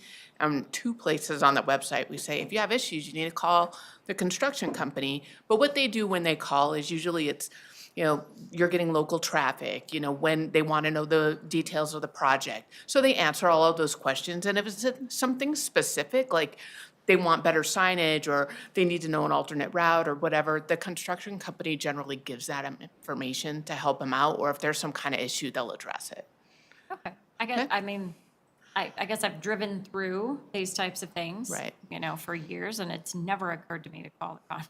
Well, the Force Main 8 people did a really good job. When they got calls, for example, people were parking really badly because of how they had the road blocked. They went out and they made those adjustments. And Okay. they can't fix everything. Like sometimes some people were still driving down some trails. So that's really rough, but at least we found out and tried to make some adjustments to address those type of issues. Okay, that's a good example, thank you. Councilmember Brown? One last question, I promise. Is there going to be any disruption to the businesses, just like where Walgreens is, Subway, Pep Boys, Sonic? I mean, we're gonna try to keep the access open, but I can't say that there won't be disruption. I mean, just the sheer existence of the construction will deter people from using. But they will still be able to pull into the driveways that are related to those at all times? Okay. Thank you. So this may be an ignorant question, but I heard all of the explanation on how we got it to approximately 17 days. How does that get to 8 months? What is 8 months? Oh, that's the total. The phase 0 or the demolition phase is just 17 days. Oh. So that's when we're gonna have only one lane in each direction at various spots along 120th. Right. Once the median with all the bricks and the trees and the curb, it will get removed, then it'll be 2 lanes in each direction because they'll either work on the north side and then people will drive on the south, or then they'll switch it and people will drive on the north side and then, or they'll, whatever, switch it around. Okay, well, that's good news. Yeah, so this is really the hardest phase. And there will be additional, night work. I mean, throughout the project, they'll need to pave at night just because we don't want to do that. This paving is going to be done between their work hours, 7 to 10. But when we get down the road and we're doing paving, those are things that we'll want to do at night. And that's less disruptive. This was just, again, hammering equipment, big excavators, backing up trucks, but we've paved at night for the last 4 years on various intersections at 1, 2, 3 in the morning and with very little disruption. So we expect that to happen again on this project. So it's a balancing act, but this first phase, the demolition phase and the removal of the medians is going to be right out of the gate the most difficult phase because it will constrict the traffic down to 1 lane. And it's not like it's 1 lane and then we open it back up to 2. It's 1 lane. It's 1 lane right now. At 3 in the morning, it's still gonna be 1 lane. Tomorrow, rush hour, it's gonna be 1 lane. So that's what the bottleneck is, and that's the tough part. So again, they've limited the section. This first section is Claude to Race, then it'll be Race to Irma, and then you can kind of follow along in your map on the back pages and see what those little chunks are as they continue to move down to the west. And in 17 days, or 3 weeks, hopefully we're complete with this and we're back to, 2 lanes in each direction. And then we'll have to modify the stoplights, as I mentioned. I lied. Yeah, one more. What happens to Sylvia Drive? I would imagine they're not going to be able to make that left-hand turn going west on 120th during this period? Or from 120th on to Sylvia Drive? Yeah, So are we basically closing that I'll have to look down? at that a little closer. I can look at that a little closer on this plan. We may end up having to close that down, that access. If Sylvia, during this phase, you should always be able to make at least a right out of onto Sylvia. Right, but to come out, you can come out Sylvia now and make a left and go straight to 120th, We have the ability to do that, and on 120th, we have the ability to turn on to Sylvia. So I would like you to update me and Jay and everybody else on what the plans are for Sylvia. Yeah, making left-hand turns from non-signalized intersections is going to be difficult. Yeah. So my reason, Heather, for questioning that is, do we need to do something to notify residents coming out of that part of the area? So Kent will, so let me clarify, Kent will take a look at the plans and determine whether or not a left is gonna be permissible. If not, then appropriate signage would be posted, but anything beyond that, are you asking for notification, but? No, Okay. all I want to make sure, I am very anal about detour signs and stuff like that. I just want to make sure that they get some kind of notice before they get up there or whatever, that you can't turn. Because I would imagine that the construction people are not going to want them to make a left-hand turn. Mayor, I was gonna. Yes. Can I add a couple Uh-huh. pieces? So 2 pieces, going back to the signage that you had requested, Councilmember Brown and Councilmember Jaramillo on Claude and Irma. That signage is gonna be made in-house. So I spoke with Brooke about that last week, so that's why that's not out. So that's gonna be in motion this week. So we'll add the additional streets that were requested tonight. The mayor had brought up concern about 104th, and Thornton's doing work on 104th and on the northbound lanes east of Irma. Staff outreach to Thornton did not hear a response, so we'll keep on them in terms of trying to find out what exactly that project's about. And, you know, ideally, the projects would be coordinated to where, and I believe that project was supposed to happen before this project got kicked off. And I want to say that project was delayed by weather, but Kent and his staff will confirm whether or not that's the case, and we'll push that information to you. So in the interim, we would encourage residents to allow more time because that stretch of roadway has been down to 1 lane westbound. Every day. Yeah, we're a little sucky over on our side of the town. Thank you so much. We appreciate your time.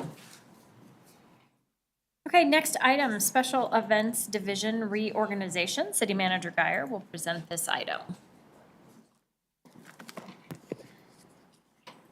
Good evening, Mayor and Council. Diana Wilson, our Director of Communications, is with me this evening. Tonight, we're presenting a reorganization, reallocation of an FTE in order to move forward with our special event staff this year. You're aware of the circumstances that led us to this point that were unfortunate. And anytime we have any type of, regardless of the circumstance, any type of vacancy that comes about at the staff level, we always use it as an opportunity to not just quick fill the vacancy, but with this type of position, really look at, okay, what does the city need? Do we need to do something different? And so the proposal before you tonight was put together by Diana and her staff. It's well thought out, and I believe it's a strategic approach to addressing some of the concerns that we've had, and some of the lessons learned really along the way over the past year during this transitional period. We are looking for council consensus on this plan and hoping for feedback and questions from you this evening. So this is a snapshot of the recommended staff reorganization, which consists of taking the special event supervisor position and creating 2 special event assistants. And what that will do will have those 2 special event assistants report to Diana. As the memo indicates, she'll stay at the higher level in terms of supporting staff with admin work related to issuance of RFPs, for example. And so the 2 special event assistants will divide up the event workload. And so looking at this year, we're looking at 12 events that would be divided between the 2 special event assistants. The previous setup was you had the special event supervisor, the coordinator, and so that coordinator, who is Ashley Garst, she will be reclassified to one of the 2 special event assistants, and then we'll post. Do you want me to clarify something? No, you just said the word assistant multiple times, and I don't know. Specialist, I'm sorry, that was my fault. Thank you. I was Thank just you. getting confused, so I just wanted to clarify for I language. apologize. Okay. Special event specialist, you should have kicked me. Specialists, and then 1 part-time assistant Yes. is what I see. Okay, thank you. So Ashley's position, who is currently a coordinator, will be classified to a specialist, and then we'll go ahead and post with council consensus tonight the 2nd special event specialist. The part-time event assistant that we hired started on January 3rd, and she's off and running, and she was a part-time employee at the recreation center that was able to move over to the special events team, which is exciting. So I've already mentioned, that jumped, that our plan is to post and recruit for the event specialist. And then the remaining piece is about reclassification and Terry joining our team. So that's really the simple overview of the plan. Originally, there was a special event recap and special event plan item scheduled for tonight. We've shifted that to a future council meeting. It's scheduled for March 6th. So we've separated those pieces. This is the most immediate piece that we'd like to get council feedback on tonight. And Diana's here to help answer any specific questions related to workload and this strategic approach. So I just have a quick question about the FTEs, because I'm trying to do the math, and I know there's a mention of FTE in the memo, but when you look just straight across, can you talk to me about the difference between the FTE in 2022 and the FTE and going forward? Do you want to do that one? So the FTE count is the same. Really, the position that you added was initially the seasonal position, right? That we now moved to the part-time position. That's the only change. It's still 2 FTEs, but instead of a supervisor and a coordinator, we have 2 that are at the same level that are kind of in the middle. Okay. And part of that is because the evolution of events. You know, when we started this team, events has always been a huge thing in North Glen, right? We do a lot of cool stuff and attract a lot of people. And it was like 3 really big regional ones. And we now have kind of transitioned to like, we have regional, we have community, and we have some hyper local. So there's more.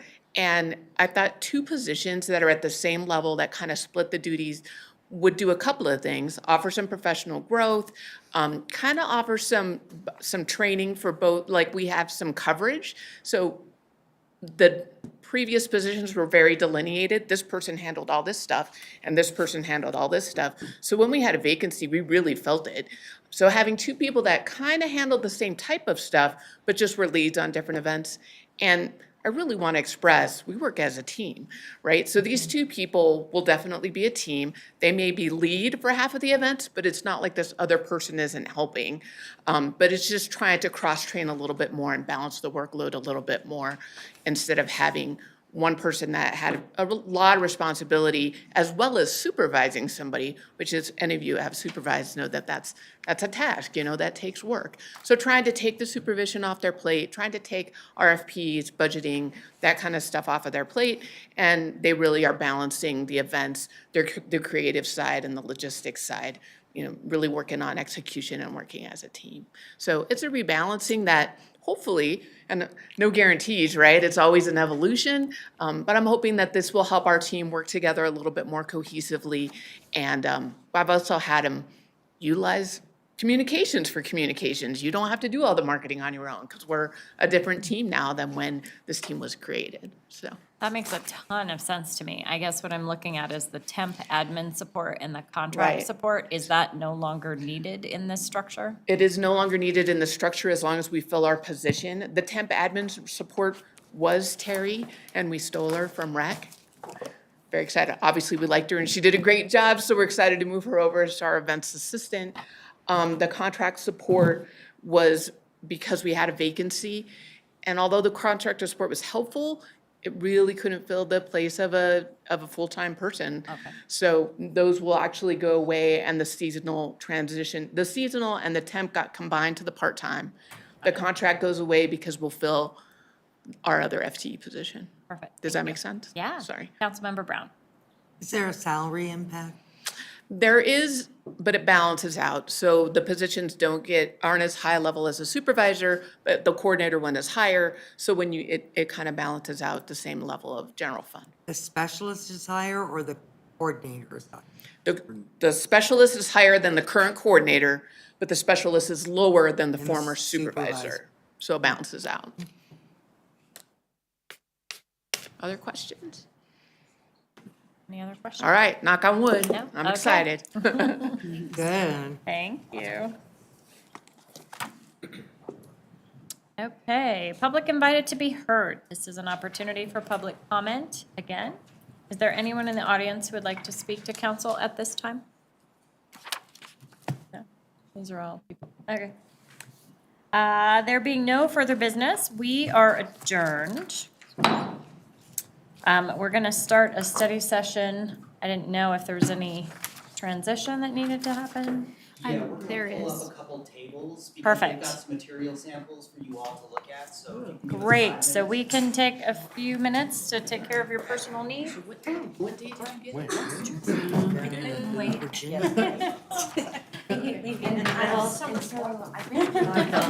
Going off that other stuff. All the water. One on-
Okay, no worries. little- Oh, there he is. Perfect. Is it weird? Okay, so are you I'll give good? it a Okay. I will now call to order the study session meeting of January 9th, 2023. Joanna, will you call the roll, please? Mayor Lighty, Here. Mayor Pro Tem Woodkovich, Here. Councilmember Jaramillo, Here. Councilmember Kondo, Here. Councilmember Lukeman Hiramasa. Here.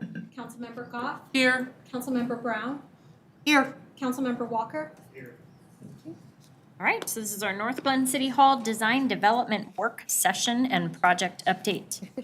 Welcome, team. We're so excited to see you. I'm gonna let you guys take it away.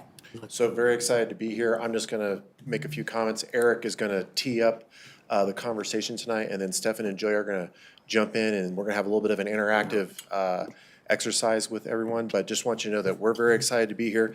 This is a huge milestone for us to be presenting this information to you, and that we are looking forward to moving forward with the next phase here, which we'll go into some detail once they get going. So with that, I'll hand it over to Eric. Thank you.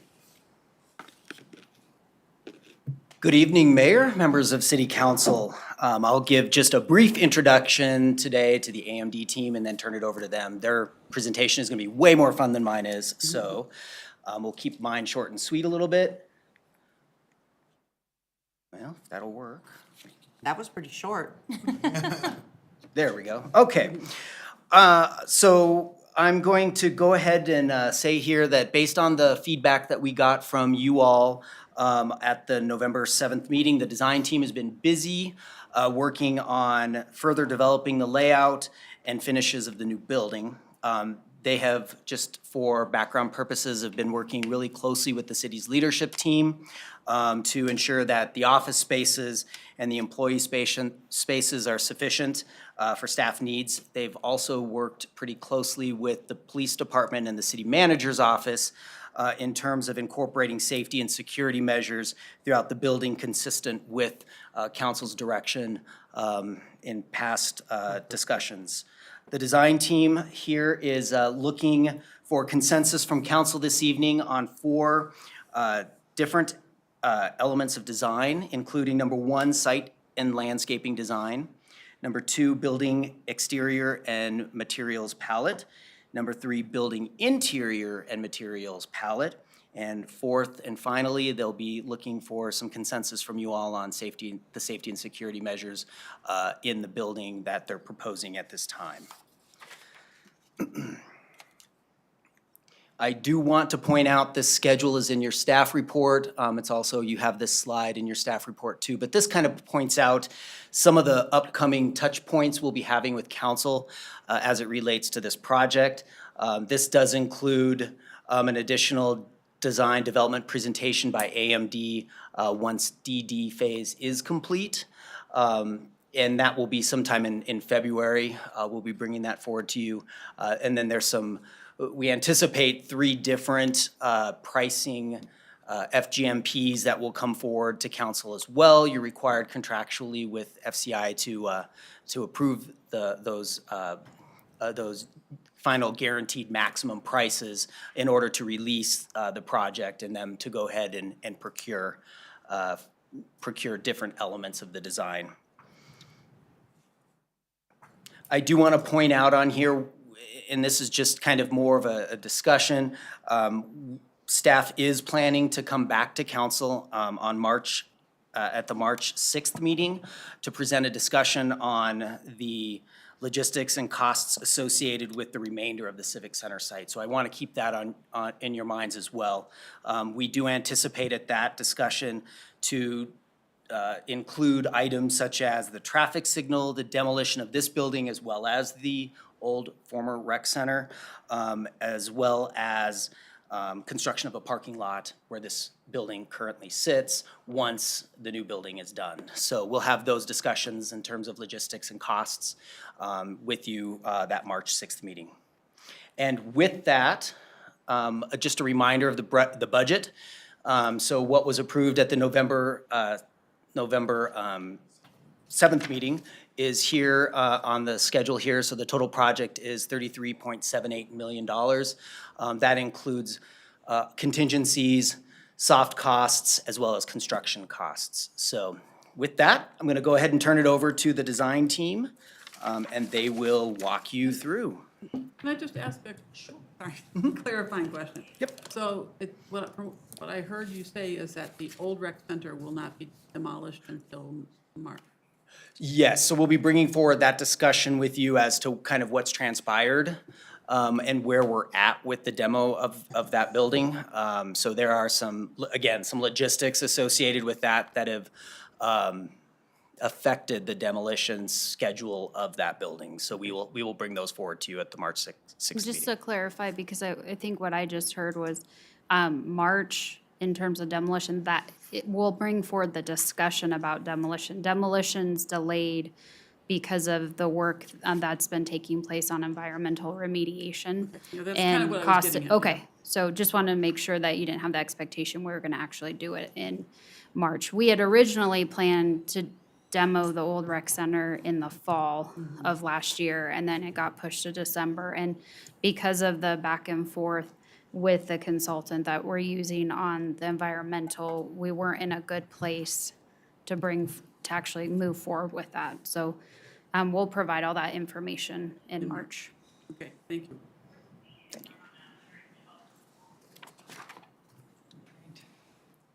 Good evening, everyone. Thank you so much for having us again. Welcome back. Okay, this is going to be hopefully a lot of fun.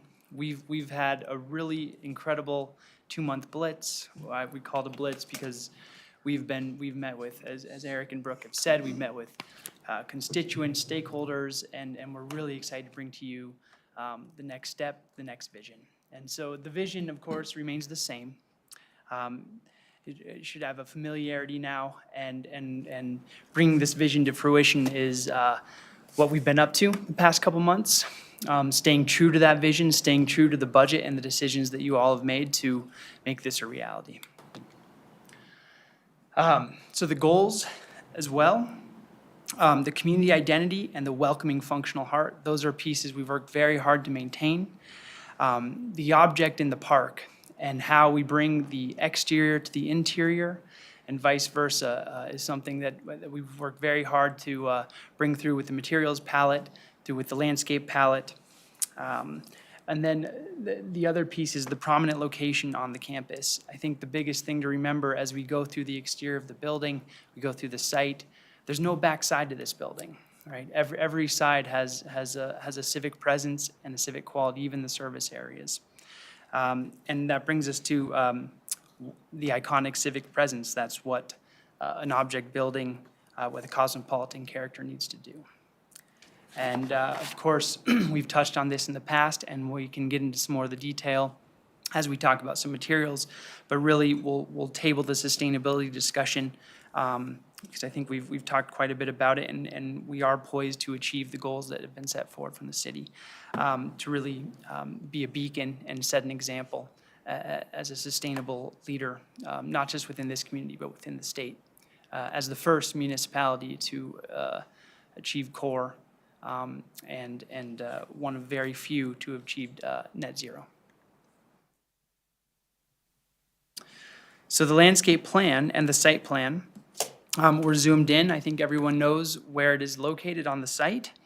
Hopefully you all are able to see this on the screen as it is a little smaller on this screen, but I'll go through and point to some of the key elements within this site. To start with the primary entries, the concrete and the feature xeric landscape beds. So we have a concrete patterning that both fits in, may not match completely, but will be complementary to the Memorial Parkway and what's been set up on Festival Lawn already. The feature xeric landscape that will wrap the northern half of the building. That xeric landscape does need to be watered and irrigated with non-potable water. And so it will have a complexion that will be native grasses, native wildflowers, and flowering perennials that can be an example of a water-wise garden. So the ceremonial entry has a slight bend and a U to absorb the energy and have a relationship to the Veterans Memorial directly across the street. As you wrap around the council chambers, we're proposing more landscape with verticality, and we'll see that in some of the 3D renderings.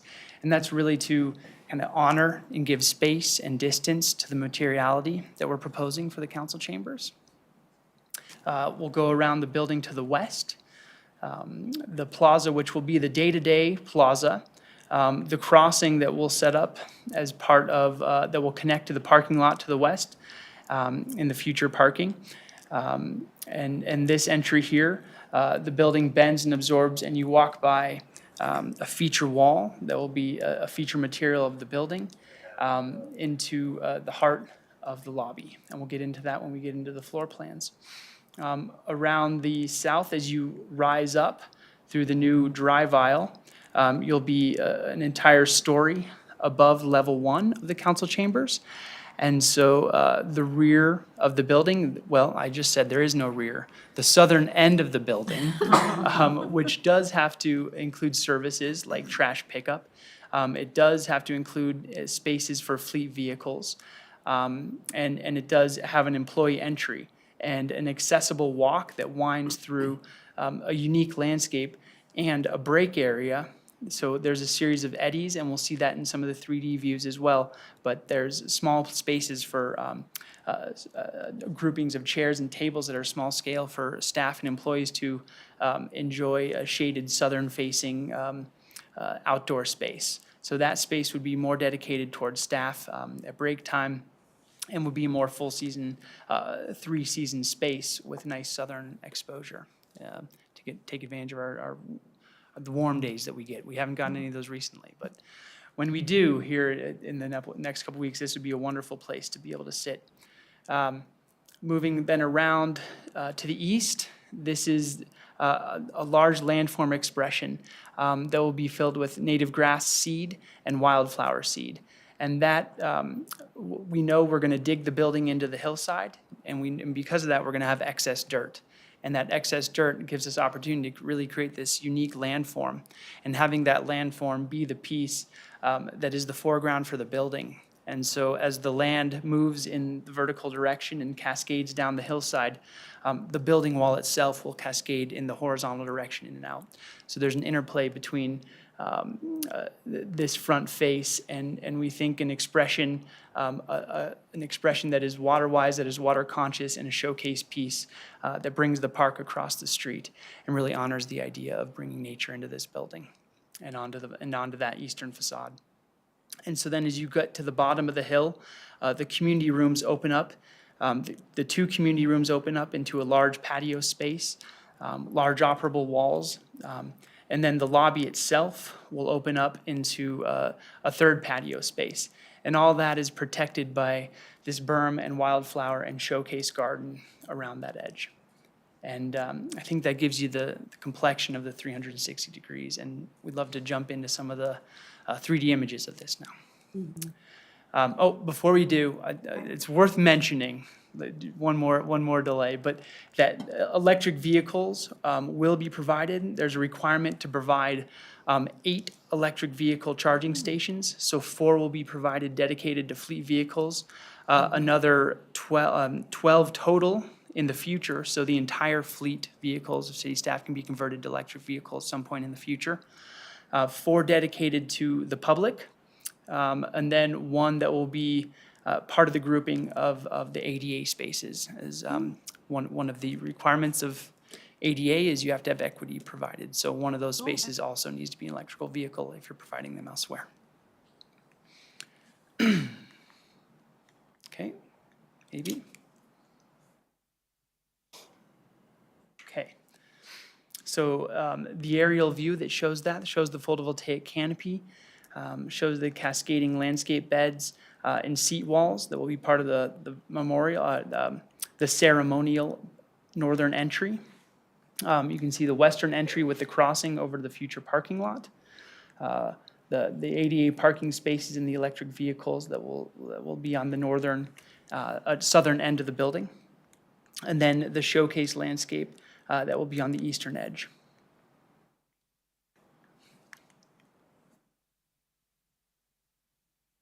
Okay. Okay, thank you. So we've gone over the landscape palette a bit, and the building palette itself, what we're proposing is the thermally modified wood, which I believe we've brought to you in the past, but now we have physical samples. We have 2 physical samples. One is the wood as it comes right out of its treated state, and one is 2 years down the line in a weathered state. And so this is a product with the thermally treated wood that becomes a long-term viable product, unlike traditional wood siding, which degrades. When it goes through this thermally treated process, it effectively kills all the living material within, and it becomes a highly stable product. But it does patina over time, and so that patina is part of the character. And what we're proposing is simply wrapping that around the council chambers. So this specialty wood is really just dedicated to the showcase piece. The zinc, we're proposing a quartz zinc, which is the natural look and feel of zinc without a tint around the top part of the building. And the zinc itself has, we'll pick up some of the samples, but it has a shimmer and a quality that is pretty unique from a building standpoint. It appears matte in some light, it appears reflective in other light, and I think its dynamism, especially in the shingles that we're proposing, will be a really wonderful and dynamic expression that'll last decades, the life of the building. And then the accents will be a tinted zinc, which we're proposing on the lower half near the community rooms and the public entry. And then the clear glass, but with a high-performance glazing, surrounded by darker mullions, so a black or a dark bronze mullion. So the view from the Veterans Memorial itself, you can see a monument sign, which is still under development, a bit of a placeholder, but the concept behind the monument sign is it is part of the landscape walls. And so the series of site walls that cascade in front of the building are providing the security along that entry. There's also 3 steps or so that rise into the primary entry, but those site walls have bench tops as well that allow people to rest and for this plaza space to become a wonderful space for gathering and a space during events that can hold a special place within the events along Memorial Parkway. The window height of the council chambers is intentionally high, above 6 feet, and that is to let natural daylight, but also to honor the views to the Veterans Memorial upon which this view is standing, while also still not allowing sight lines into the council and providing the protection and the ballistic protection around the full exterior of the council chambers. Here's a view across from E.B. Raines Park, and you can see the landforms beginning to express themselves on the southern end of the hill and then cascading down with the native grasses and wild seed. The right-of-way, this area here, is meant to be the street edge, rather, and the street buffer. So right now, the sidewalk is attached along Community Center Drive, so we're going to move the sidewalk back 10 to 12 feet, and in front of that, plant that with unique species and xeric species that could be a showcase piece in the foreground for the wild and native seed in the berms beyond.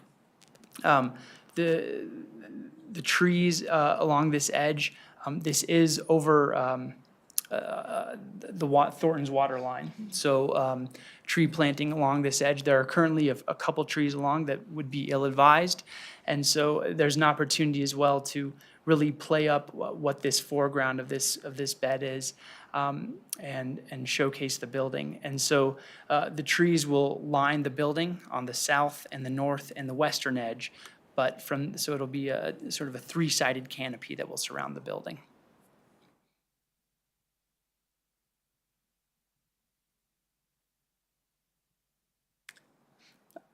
So here's the view from the southeast. So this would be the turn. The drive that already goes on the southeast, this would be the same entry point. The road will be reworked, but you can see the staff, the canopy. And the canopy is a function of calculating the amount of PV that we need to make this building a net zero building. And so the canopy, putting it on the southern side allows for a sheltered space for employee staff break area and for these cascading gardens. So there are a series of steps and site walls that are still required to get you up to the level 2. As this, the natural grade and roadway was slightly too low as we've begun to really resolve the grading on this southern edge. But that opportunity presented this cascading landscape, which could be inhabited by staff. Another monument sign, which would likely be at a slightly smaller scale than the primary entry on Memorial Parkway, but still providing wayfinding within the Civic Center campus.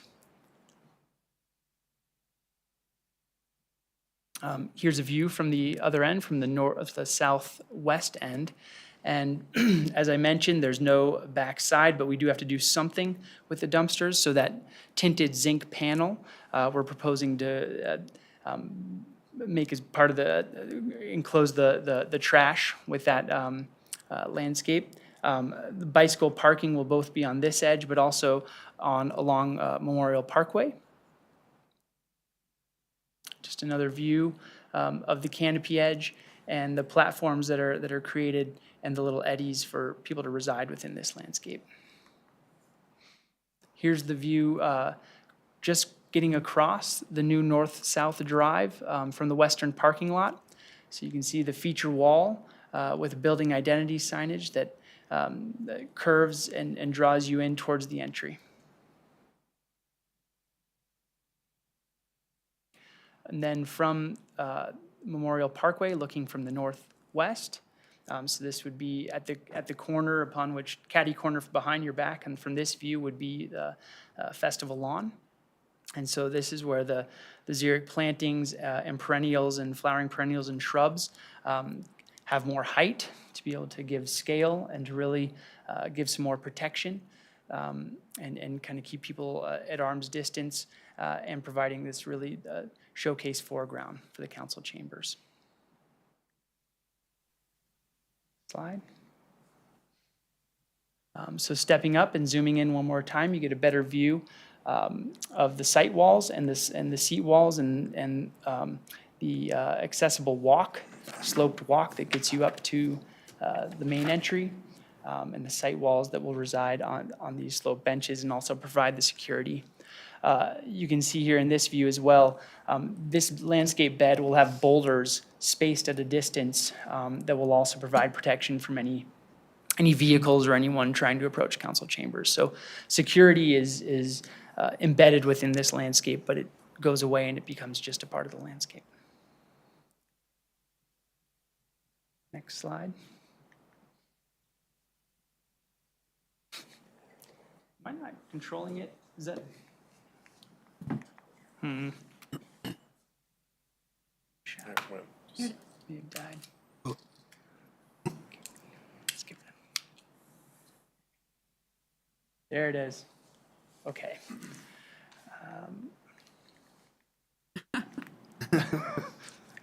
And then finally, the view from the entry at Community Center Drive and Memorial Parkway.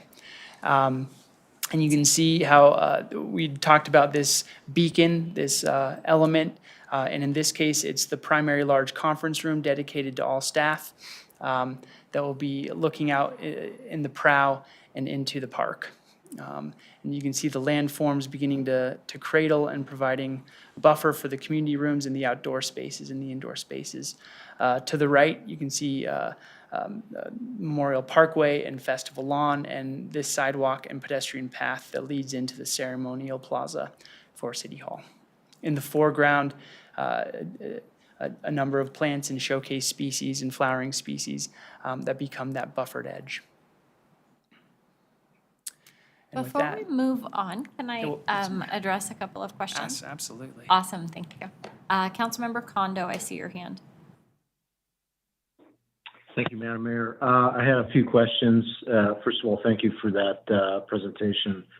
I just want to make sure that the landscaping and the water and the drainage from the roof is going to, sufficient thought has been put into that to make sure that we're not going to have settling foundation issues and things of that nature, which has been a problem with some other buildings that we've had constructed. I wonder if you could talk to that. And then a second follow-up question about the PV system. Is there a feature of that where it's going to be standalone, or will it be entirely connected to the grid? Great. So to answer your first question, we've done a lot of due diligence, not just over the past 2 months, but over the past 8 months, to really get our arms around water capture and the soils and settlement and drainage upon the site. So I'll just give you a few examples, Councilmember Kondo. The site itself, we've have the geotech report, and we've are acting on the foundations and the site walls and the retaining walls at a very conservative way. And so we're providing a fully structured slab and foundation on caissons that go down 25 feet plus down into the ground. All of the large site walls and retaining walls will be on those same caissons, which, as I understand it, is not the case in some of your other previous buildings. And so that is one measure and a lesson learned that we've certainly have understood and are acting upon. So in terms of, we have a high level of confidence from the team, talking with our structural engineer, our civil engineer, the geotechnical engineer, and FCI, which has now built your last couple buildings, and lessons learned from them. So there's a high degree of confidence from the design team on that issue. Great. On the photovoltaic, so that does need to be connected to the grid. And that grid, so we are working closely and have already begun conversations and the pre-application for the EEB program through Excel Energy, and that is specifically for buildings of this size and type. And so, long story short, the photovoltaics are part of the grid, and so that's why it's net zero. There will be times when this building will be drawing from the grid, and other times when it will be putting back to the grid. Yeah, if you indulge me, the reason why I asked the question is if, say, there's a loss of power, is there a way that the city hall to continue to power itself, so to speak, for reliability purposes? That's kind of where I was going with my question. Absolutely. So this building, in our discussions with staff, with IT, and the critical infrastructure of this building, all the IT and backup will be on UPS, so battery powered. So in the loss of power, this building, the data will be saved, preserved, but it will not function in a long-term power outage. But it will certainly be able to withstand surges. It will certainly be able to withstand really cloudy days when photovoltaics are producing almost nothing. It'll be fully operational in those times. And I think city staff can speak to this more than I, but the rec center has more of the, and the Justice Center have more of the emergency preparedness for city functions. Councilmember Goff. Thank you. Okay, so I was taking some notes and I heard the end when you mentioned something about trees. So our big stand of pine trees, what's happening with them? Did you mention that? Or? Yep, so we had mentioned that in previous, that we were trying to preserve those trees. As we got into the grading and the soils, and we've had meetings with the city arborist, the likelihood of those trees making it is not as high as we had hoped. And so there was, in addition to that, by saving those trees, there was near $120,000 premium to have specialty shoring, to be able to work around those trees, to be able to hold back soil in a specialty way and carve around those trees. So there's quite a bit of premium there that FCI had estimated. And to do all that and to go through that work and then still have a chance for those trees not to make it, to the design team and city staff, it seemed that was not a direction that. Oh, that's bad. I just wanted to check. The arborist also gave us a life That's right. With those trees currently as they stand, right? That's right. So those trees are in halfway to 3/4 spent within their life cycle. So All right, well, I'm another glad to factor. get that information, even though it's sad. Yeah. Then the signs, you've talked about signage. I have to say, this current sign we have right outside the City Hall building does block drivers' view when they're trying to get out of that driveway there. So I'm just wanting to make sure that that's taken into consideration with whatever kind of signage you're doing here. Absolutely. So this sign, I'll stay to this view. It's actually a good one. We are respecting the right-of-way and the Thornton water easement now, whereas I think the existing sign does not. And so the sight lines will be, much more attenuated. And then the one that you had said for the north entrance or whatever, that would be the same thing. That's right. Yep. All right, thank you. Councilmember Brown? I don't know if I'm allowed to speak about this right now, but if I could get just a time frame. I want to talk about the CMAR process. The what? The construction manager at risk, Oh. the actual project management. So do you want me to wait with all my questions until after? I would recommend that we keep moving forward on the design pieces and then we talk about CMR towards the end, if that's okay, Brooke. Okay. Can I ask a question? I just wanted to make sure that staff didn't have any concerns about the multiple entry points. I didn't know if there was a security thing. I mean, I appreciate the artistic element to having no main entry. I just wanted to make sure staff was comfortable with that. Absolutely. So in the coming pages, we'll get into the floor plans, and we can talk about the specifics of those security routes and how our review with the chief, our review with Heather's office, and the full leadership. So I guess the short answer is yes, the chief is satisfied. I think there is a standard of care for security that both the staff and the design team feel comfortable with, and that each of those doors requires prox and prox carding. And then, let's see.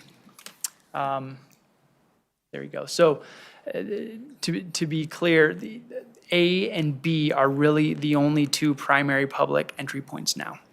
So the entry points along the community rooms, these are no longer even required for egress. We've been able to work the plan so that these are simply open in times when there's an event. And so those are not accessible in terms of security. So on the day-to-day, and those doors will be closed and shut with no opportunity to get in. So a couple of other things I'll speak on behalf of Chief and Deputy Chief is with A and B, the idea also is that we have looked at this as a future-proof to where we have one point of egress or one point of ingress and multiple points of egress to meet code. So in theory, what could happen is that during normal business hours, Area B would be the only ingress into the building. And then at council meetings, that door could close, and then Area A, or Door A, would be open just for council activities. So we've identified means in which we can have either both of those open during normal business hours or in another manner where we have one or the other open, but we will always maintain code for egress, for exiting purposes. I think, does that answer your question? Yeah, absolutely. No, that's perfect. And I know we're gonna move into the next phase. I just have to say these images are, I don't even have a word for how beautiful they are. Awesome doesn't even describe it. They're just beautiful. I could not be more excited about this. And I appreciated your intro, so I'm gonna let you keep going. Okay. Instead of just, I think the contact button is going bad, so just hold it. I think it's going now. I think great. So, okay, to the interiors. And we can come back to the exterior, of course, and I think after this presentation, we'd love to invite everyone to come down and actually become familiar with the materials and to begin to just get our heads into it. But we're going to go through the interiors and the floor plans. So the way, what we call this floor plan and the coding is, we often use a term called a partie. And the partie is simply the fundamental way in which the plan works. And so the way we see this floor plan and the finishes begin to reflect that is the two primary entries are marked, of course, by an interior complexion that brings the outside in. And so this first tray that you'll see, it has the exterior material palette and the interior public lobby material palette. And that public lobby material palette, of course, there's the primary structure, which is wood, which is certainly contributing to the sustainability narrative. I don't know if we've said this little factoid, but in our recent calculations, we're going to save over 40% of embodied carbon simply by the decision to use wood. And so not only is it this building net zero, but the amount of energy and carbon produced to make this building will be dramatically less than an average building. And so that is a big narrative and talking point around the wood primary structure. But with the wood primary structure, we knew we needed to bring a lot of other color and life and just civic presence to this building. So the two lobbies themselves are the interior complexion that brings the civic presence to the building and will have a timeless character. It'll have a stone look ceramic tile for the floor.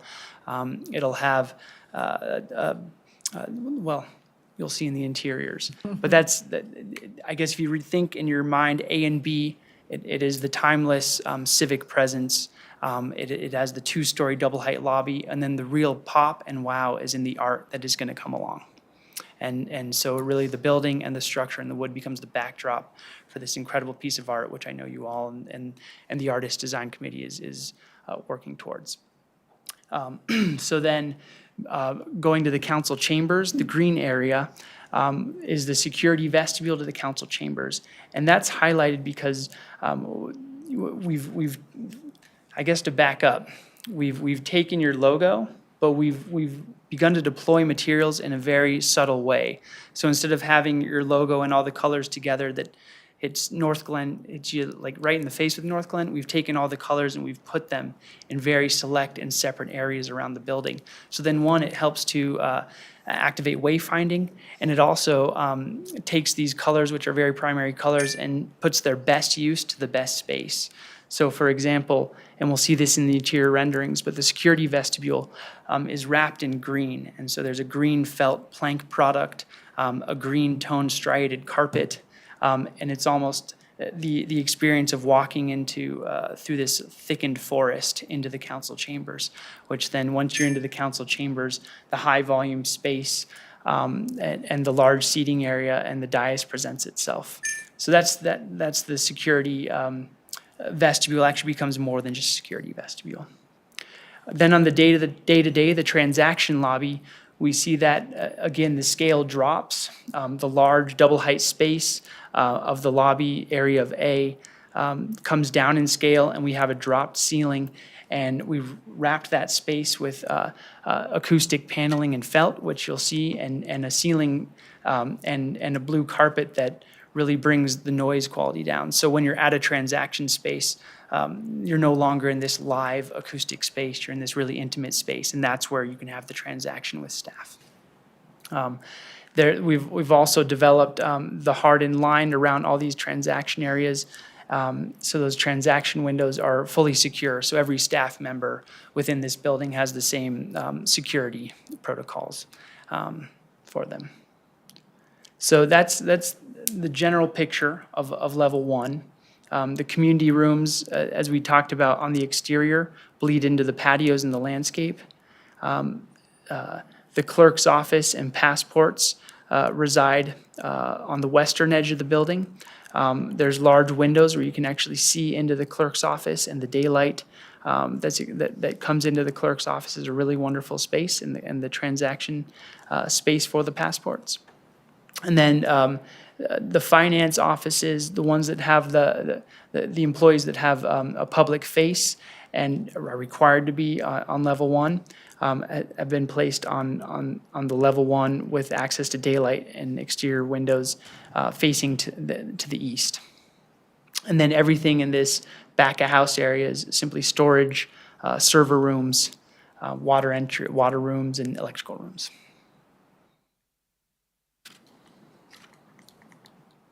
And then on level 2, really it's dedicated to staff. And so the orange of the North Glen logo, we've brought up to level 2, orange being this, bringing the energy and an idea of collaboration and synergy. And so the liveliest color is brought up to the highest point in the building. And so we have 2 primary open spaces for staff. And one dedicated towards the planning, parks, the suite in the back, and one dedicated for the front of the offices with economic development, the city manager's staff and offices, communications, and finance wrapping around. And so the access to views in daylight for every office space and the several open workstations that reside in this open space, everyone has access to views in daylight. And in fact, one of the core requirements is just that, is that occupants of the building have access to views in daylight. And so you can see the double height space of the lobby and the celebratory stair, which is the southern stair. That stair gets you up only to a foyer. And so in the public realm, if you were to find your way up this stair, which building wayfinding and signage, the only reason you would need to find yourself up this stair is to meet with a staff member. Or if, in certain cases, if the council chambers was full, there was a community event going on in the community rooms or a large event in the lobby, these restrooms could serve as overflow. And so that's why there's a large grouping of restrooms that is on the public face. So within this plan, you can see there's a hatched area. So that is the furthest extent that the public can travel without being escorted with the staff. And so it allows for this loop to continue on all the way around the edges, to be able to continue on to the staff break area to the south. And it all centers around a large and generous break area, which you can see this large island within and the kitchen within here. And then around the edges are opportunities for seating, all sorts of seating, booth seating along this interior wall here. And so the core of the building, this restroom group, the break room and kitchen, and then these series of conference rooms, team rooms, the family lounge, all are around this core. And so staff have the ability to come to this living room setting. And I think I'll just pause there for level 2. And with that, I'd love to get into some of the 3D imagery and a fly through as a bonus. A fly. Is the ballistic considerations in the second floor too? Yes. So within this area, which has hopefully on your plans on your screen, you can see there's a gray hatch. So that whole area is surrounded by ballistic doors and ballistic panels up to 6 feet. And so anyone who intends harm would not be able to penetrate that barrier. And similar in the transaction lobby, there is the same treatment as well. Exactly. And oh geez, went too far. All the way around the council chambers.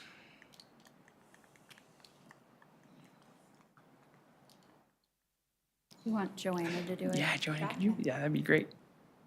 Or forward. Forward to the first floor. Oh, there you go. Oh, one more back. Yeah, and so as Eric mentioned, all the way around this transaction lobby are ballistic rated glazing and paneling in the solid portions. And then the council chambers has ballistic rating all the way around the security line, so these interior doors, and then all the way around the executive session suite, and then all the way that wraps around all the way to the exterior, and then also behind the council dais and the staff dais as well.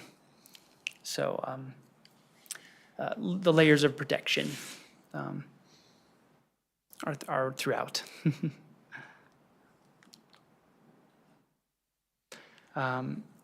So I think I went through that materials palette without looking at the materials, so my apologies. But I think I went through all this. So I'd like to go right into the 3D views.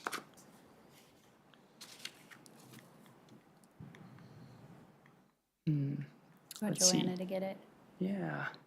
Well, Joanna, would you mind? Maybe we could go into the fly-through first, and then we can come back to these views. Is that a possibility?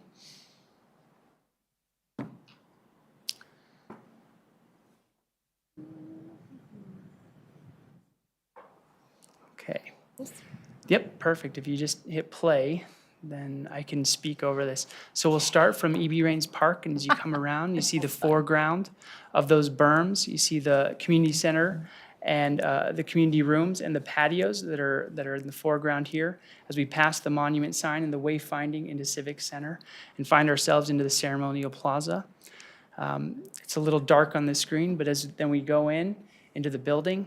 The art itself is a placeholder, but that is going to wrap up that wall around the ceiling and then down the back wall.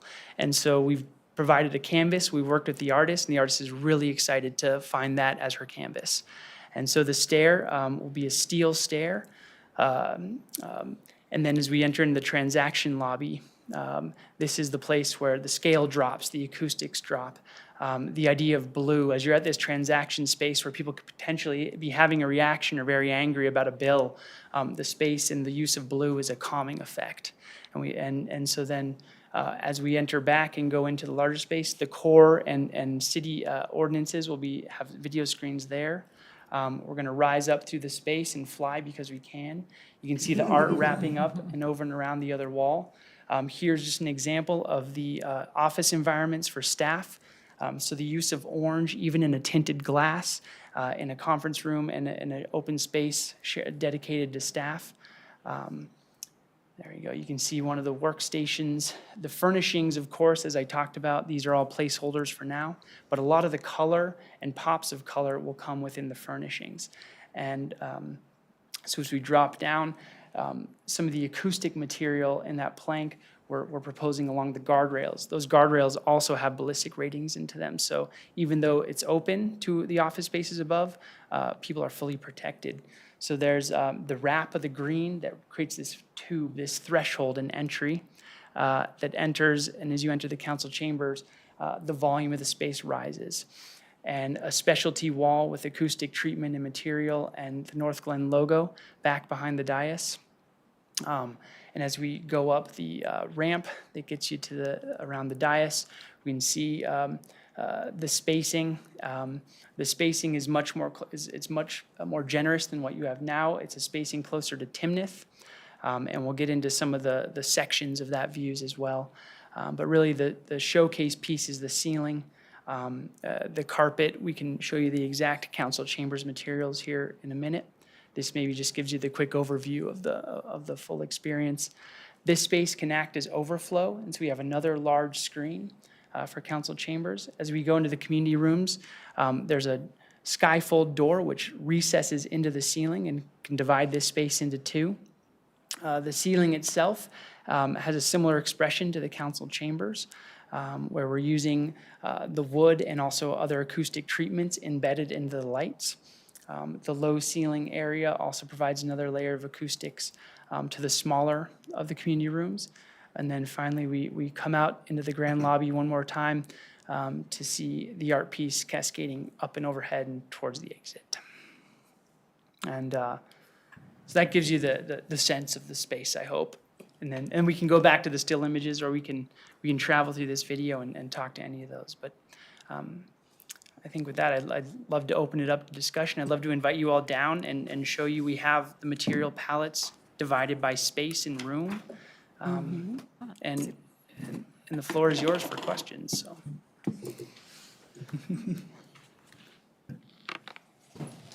Stefan, if you want to use this. Sure.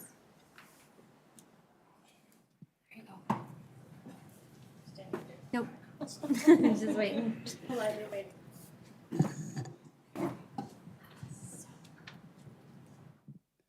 Okay, so to orient you, this palette has the exterior materials. And so the exterior materials are on the left with the interior lobby space to the right. And these are just examples of ways we could introduce color through furnishings and through the soft spaces. So if we took those away, you can see how this becomes a really neutral palette that will be what we think is timeless. Fair And enough. when you begin to introduce color, which you saw on the fly-through, the art will carry, you don't want to overpower the art. And the art is going to be this incredible canvas that comes up and overhead with the metal work that Jody Bliss will provide. On some of these materials, so this is the wood that will be around the council chambers, and this is the wood on day one. And then this is the wood that sat out for 1.5 to 2 years. And so you can see how it patinas and ages and eventually will turn into a silvery color. But it doesn't splinter, it doesn't degrade, it'll just patina. In council, I'm trying to follow along with the imaging. There you go. So, because Rich is not here. So I thank want to you. make sure that he kind of gets context to what we're talking about. Absolutely. And then the exterior palette. So this would be the primary quartz, the zinc. And so the zinc is not only it's self-healing. So if it's scratched or if it's dinged, it will actually its own oxidation process will turn it back to its natural state, which is why it's such a long-term product. Used on roofs and all throughout Europe for 100 plus 200 years. Yep. So this won't be on roof material for us. So you won't get direct shots of hail, but any side hail, any damage to it, it will self-heal. And then down below, this is where we're looking to introduce a tinted zinc. So it's also zinc. It's just gone through a process of tinting so that lower portion, the lower band, would be the tinted zinc. And so this zinc is, the idea is that it will have the scaled effect of the shingles. And it's funny that they look small scale, but some of those panels will still be up to 2 feet plus, right? They're still large panels. And then on the interior, so this is the proposal for the flooring. So this is the stone look tile. And just so you know, all the materials we are looking at, we are vetting. We have vetted most, but they're readily available. We're not picking a material that only can come from one part of the world at one time. So we're very conscious of that, and not going to lock ourselves into a situation where we're waiting on supply chain issues. So here is an example of the felt that we saw around the guardrail. And so it is going to be a live and loud space. Thank you, Brooke. If you go back. There you go. So that's the guardrail. So rather than having a metal guardrail, since we know we're going to have a ballistic rated panel in there, we thought we wanted to, rather than just be a normal wall, but we wanted to add something special. But then also this allows us to get some acoustic performance out of that wall. So then it'll just take a little bit of the edge off of this space.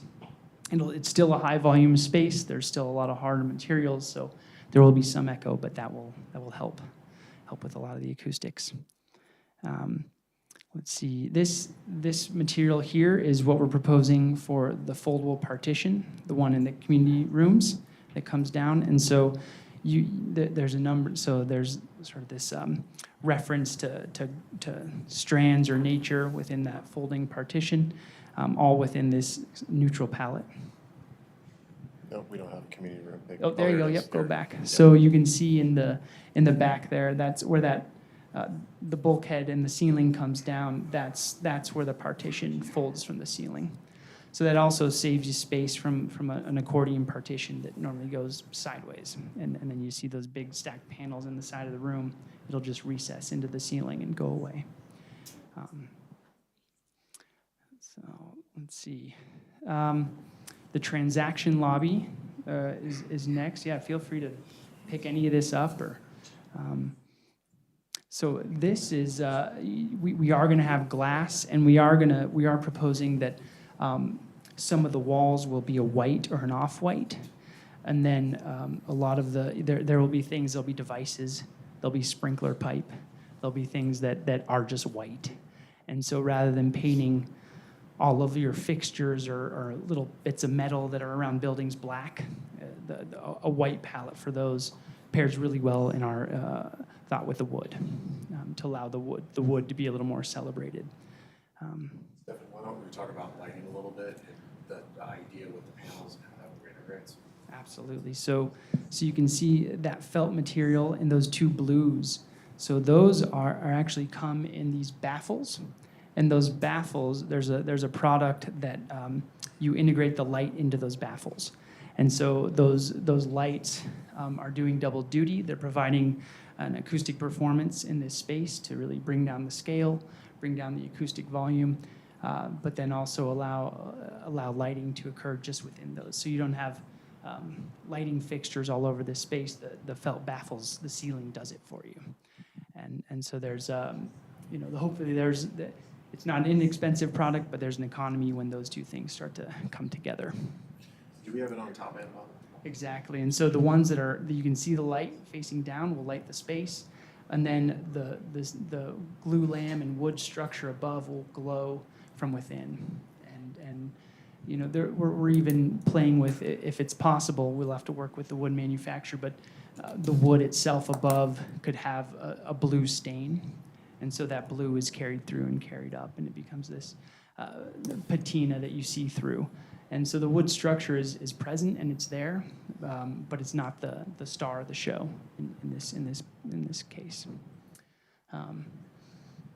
Notice that the shape is an oval, old logo too. So that's something I noticed too when talking about our current colorway and everything. Logo. Totally. Yep. The oval, I think that one that's just a really easy path. I think there's a reference to a nest or what we've called it in our office. We tend to give things like names, but one of them is the huevo, right? It's sort of this, the egg, right? And I think there's something to this space. It's separate. It's apart. It's inviting. It's welcoming. It's warm, and it has the blue soothing color. Why don't we could jump up to the upstairs and then we'll end. That sounds great. Great. So upstairs is the palette for the offices. And so that strip of carpet, which Brooke will show, there we go, is just this accent element. So we think that the offices and office spaces can have a carpet that will weather well, that will be timeless, that works with the palette. And then the collaboration space is defined by the orange. And so that sense of energy, that sense of collaboration is really played by the color selection up above. And then the tinted glass is really, there's a number of ways that room will be used. I mean, Diana talked about the amount of s'mores she stuffed this holiday season. She needs a war room for that. And so that's where an activity like that will occur. It's not separate and distinct from the open workplace, but it has enough privacy that it can act in a multifaceted way.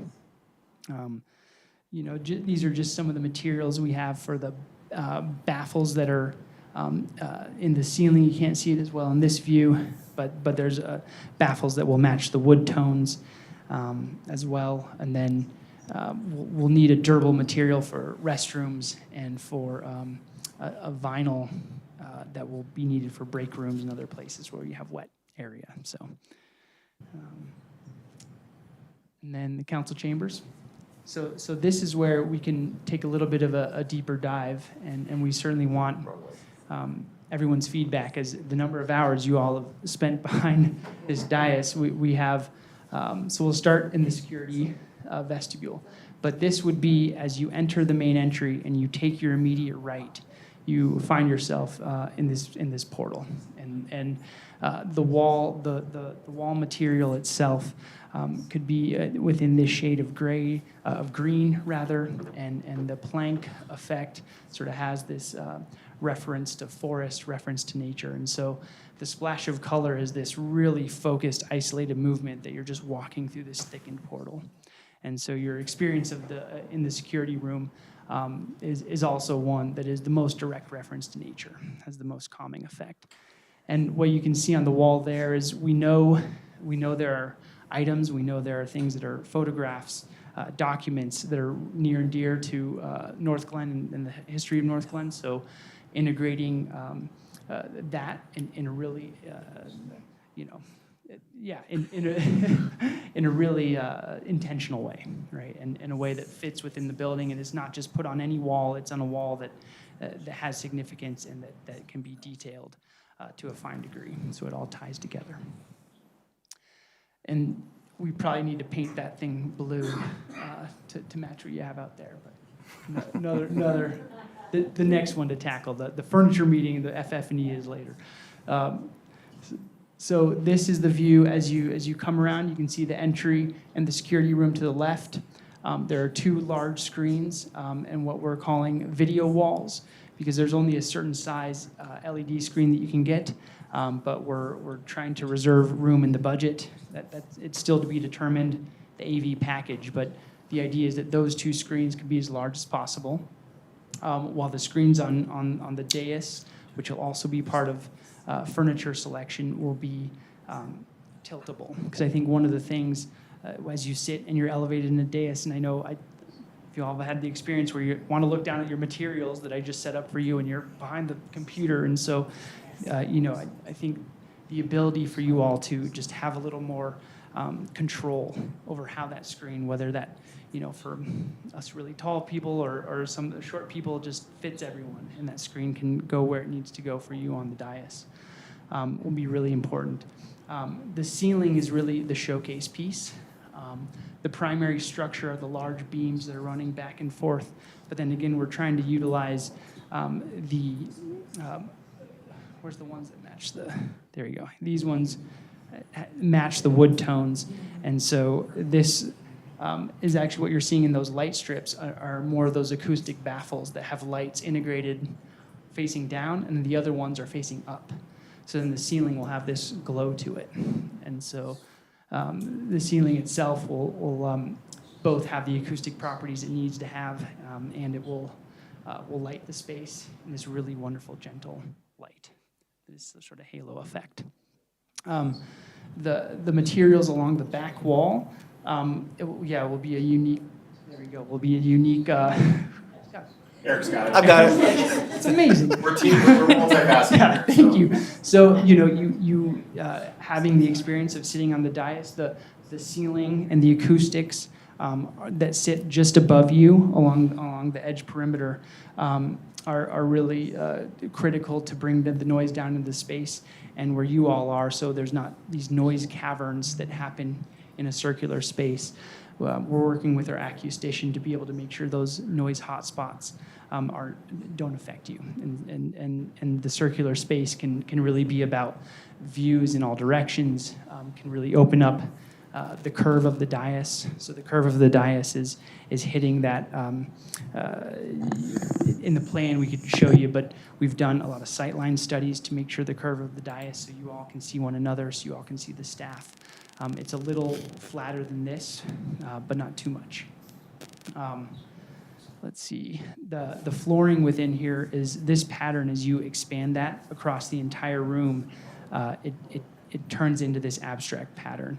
And so we're bringing the blues back into the flooring in more of a subtle way, though. And then the furnishings, of course, we'll talk about later, but that's where the pop of color. And so maybe playing off the blue-green riff just for these two rooms allows you to keep your color palette in this really intentional way and allow it to carry through the theme.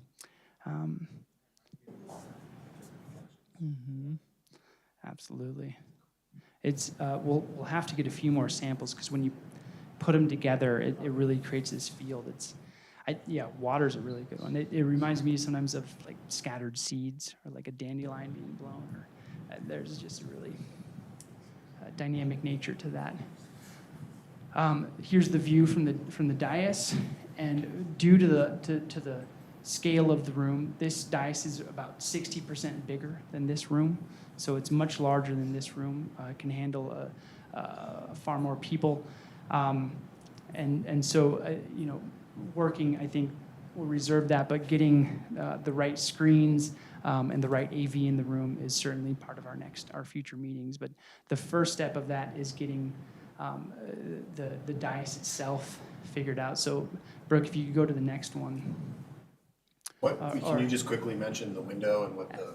Absolutely. So the window height from here is still 6 feet above. So it's a little more than 6 feet. It's almost 7 feet above the lower floor, but from the dais itself, it's 6 feet. So it's a little washed out with the sunlight on the exterior, but that is the view to the Veterans Memorial. So the reference and your view from the dais is always back to the art itself. And so that portal is aligned and it all fits into the Veterans Memorial view. And so you get natural daylight from there. So here is what we call a section perspective. And so you can still see the perspective, but we just cut a slice through the dais so you could understand the heights and the view sheds. And this is an important way that we study, one, how the dais is put together, how we're able to hide a ballistic rated panel within the dais, the height of the shelf, the backsplash, if you will, of the dais, because you don't want that thing too high. It looks like yours is roughly 3 to 4 inches. I think what we're proposing is another 4 to 6 inches. It hides a little more of the computer screen from the view to clean up the view from the other side, but it's still low enough that you all have sight lines throughout. The height will be roughly similar. It'll be about 18 inches, so which is the same relationship. And I know we talked about it being lower, but as we begun studying this section in particular in a much larger space, we thought elevating the council, it serves a functional purpose. It really does, to be able to see the full space, to be able to see the staff tables over to the right in the background of this image. So the other thing about the dais is we've integrated drawers at every council, and so we want to make sure those drawers are to the side. And so since we know the number of seats are pretty well fixed, we know the number of screens, we were able to have drawers that are to the sides, but that still leaves enough legroom above you that you can lift your seat and get higher if you need, or lower it. So with that, see, then you don't have a thickened edge with limiting knee space, but you still have the drawer capacity. We've also begun the AV discussion where we're able to get computers hidden on the back side of the wall there. And so then technology can be routed under it without inhibiting any foot space or floor space, and it's all hidden behind. And so this piece is really, we see it as a control center, right? It is where you all spend so many hours, and it needs to be this pilot chair, not just in your chair, but in all the things in front of you and the screens, and doing everything we can to make all the tough decisions you do just a little easier, you know. So I think that's the council chambers in a nutshell.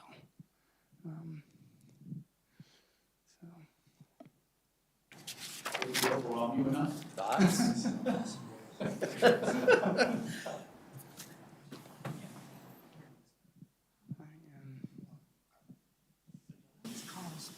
I want to say thank you guys for all the thoughtfulness of everything for the interior. The exterior is amazing. I'm so happy with the work that you guys have done. It's wow, you guys are impressive. I wish I could do the stuff you guys do, man. You guys are cool, man. As an artist, I'm like, man, you guys are doing like all this stuff. Like when you did that video, I was like, whoa. My question is around. So this is really cool. Love the using the colorways and everything. I'm guessing this would be like the leather that we have like on chairs and stuff. Cool. Well, right, that's what. It's pretty neat. Is there any chance down the road, could Carl's Farm get so much population that we do something like I don't know. Yeah, all of these fabrics that we're showing are a basis of design, and inevitably we'll be coming back to you to talk about furnishings. We'll be working with a vendor. They may have slightly different fabrics that they propose, but the general tone of what we see here today is sort of a basis of design for that exercise. Rich, what's your question? Yes, ma'am. Thank you, Madam Mayor. So my question has to do with council chambers and the size of the screens. I'm assuming there's going to be 2 LED screens for the audience to be able to see the presentation, right? One behind the staff, and then the other one 180 degrees across from the room. Hopefully I'm interpreting that right from slide 31. Is that correct? That is correct. Okay. The reason why I asked that, and I know you really do like the ceiling sort of concept that you got going there. I just remember from the North Metro Fire Rescue District boardroom, they actually have screens right in the ceiling. So literally, if you're sitting in the audience, you could just kind of look up and actually see the presentation or whatever else is being shown on the screens. I don't know if you all have been in that building, but I just thought I'd offer that up as one possibility for those people so that they're able to be a little bit closer to see all the details being projected. It's a really good thought, and you know, we are just at the beginnings of integrating the AV consultant, so we'll really be leaning on them to make sure it's state of the art. And you know,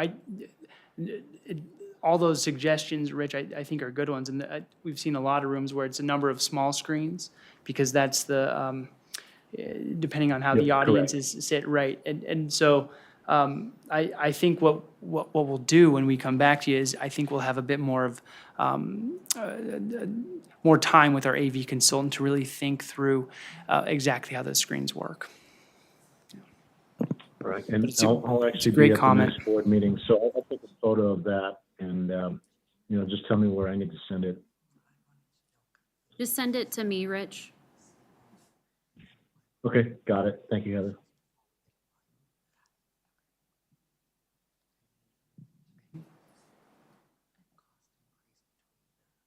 No other questions? Other than that, bravo on a really great design. It looks wonderful, at least from what I can tell here, looking at the big screen many miles away. Excellent. Well, we're going to go sit back down. And anybody else that has more questions, we can do that from our seats.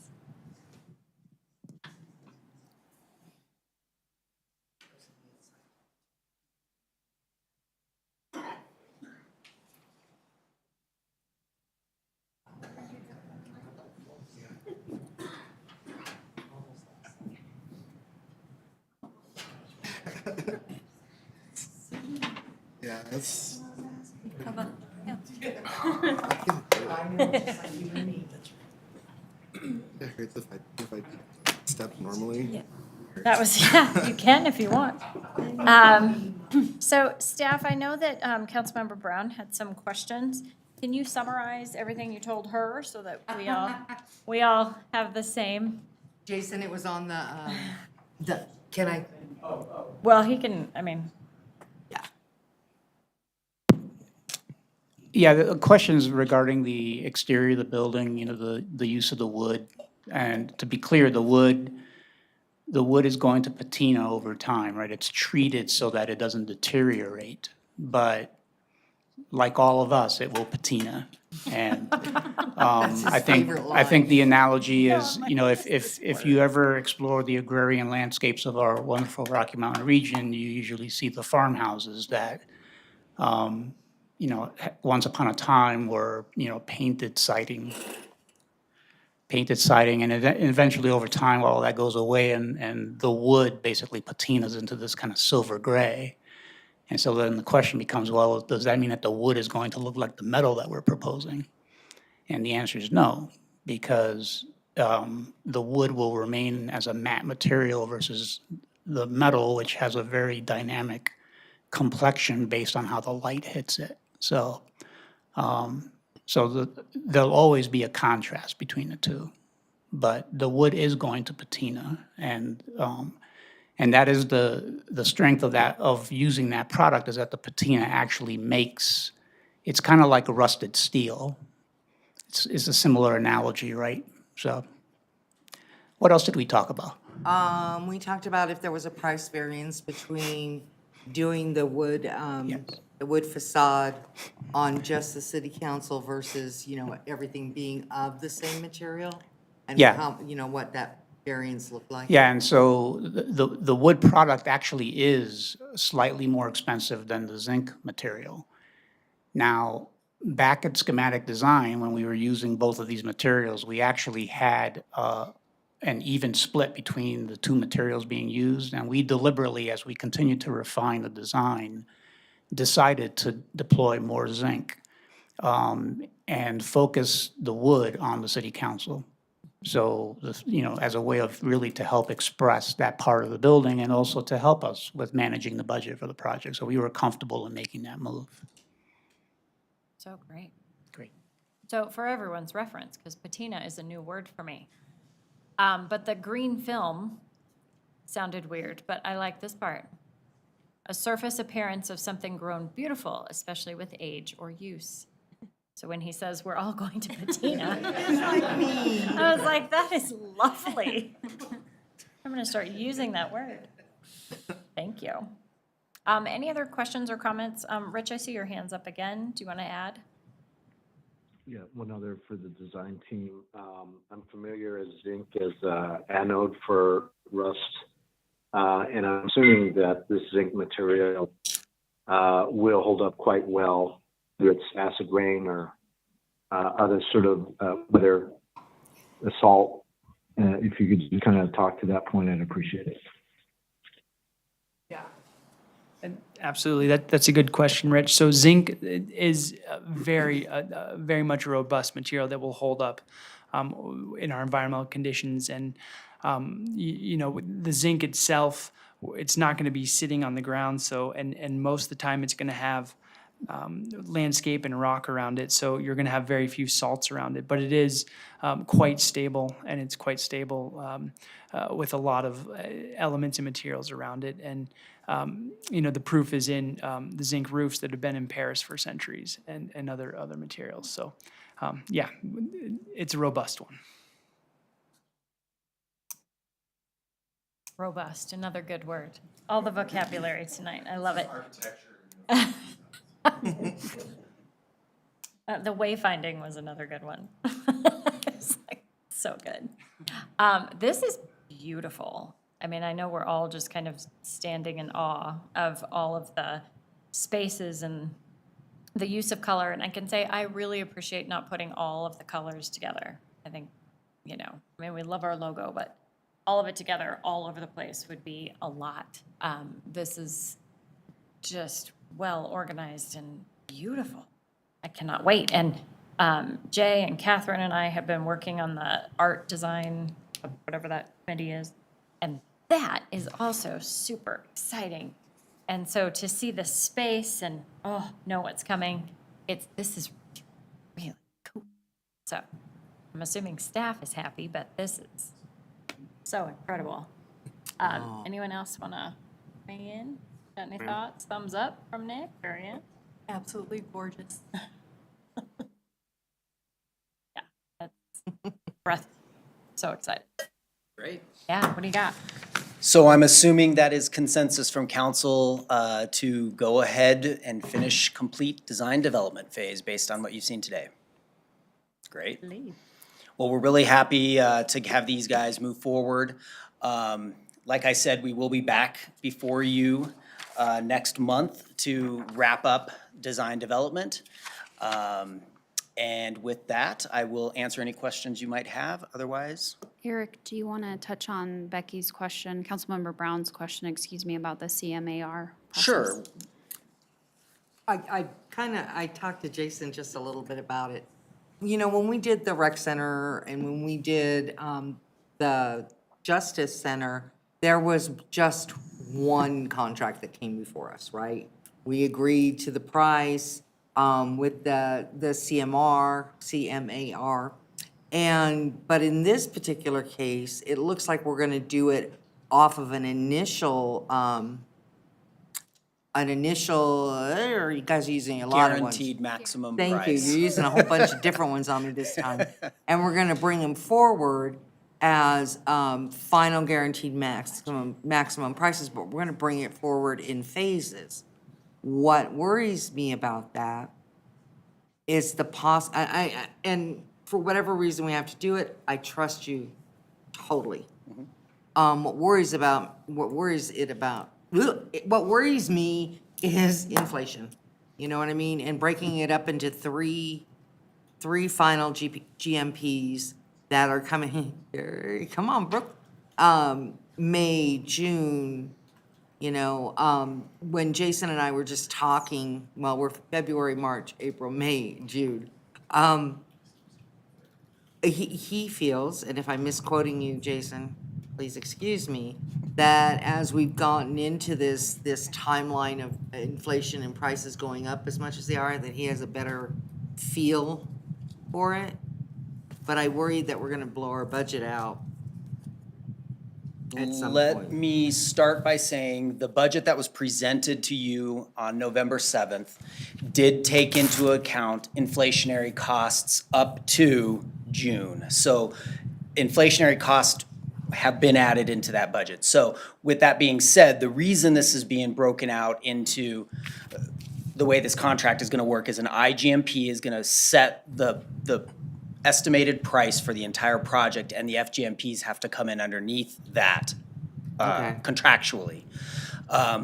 Why we're breaking them up into 3 packages is, number one, there are some items that that FCI needs to get cut loose on in order to procure and get them ordered, and that's more HVAC type equipment, those types of things that might have a long lead time. So they need to get on that right away.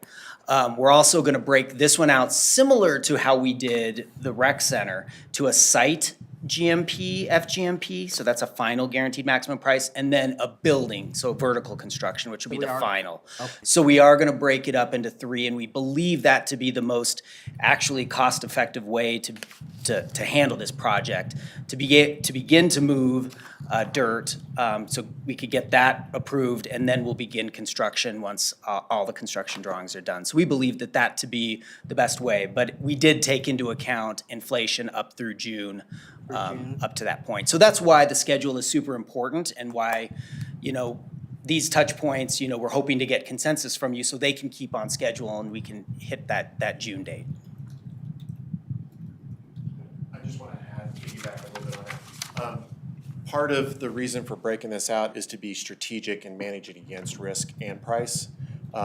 Because we've been told that the HVAC systems have anywhere from a 28 to 52-week lead time, we don't want to wait to put that into a single FNGMP, only because then that means that this construction schedule gets pushed out, which means then other potential delays and cost increases could occur over time. So really what we're trying to do is value manage the timeliness against the budget, so that we are being as efficient as we can. And to Eric's point about site plan and whatnot, and on that second GMP, what's really important about that is that we're gonna be able to do foundation, which means that FCI can get out of the ground sooner, and still figure out if the market is adjusting. What we're hoping for is that the market's plateaued, and that we're gonna probably see some variation to where it might drop. I can't promise it, it's not a crystal ball thing.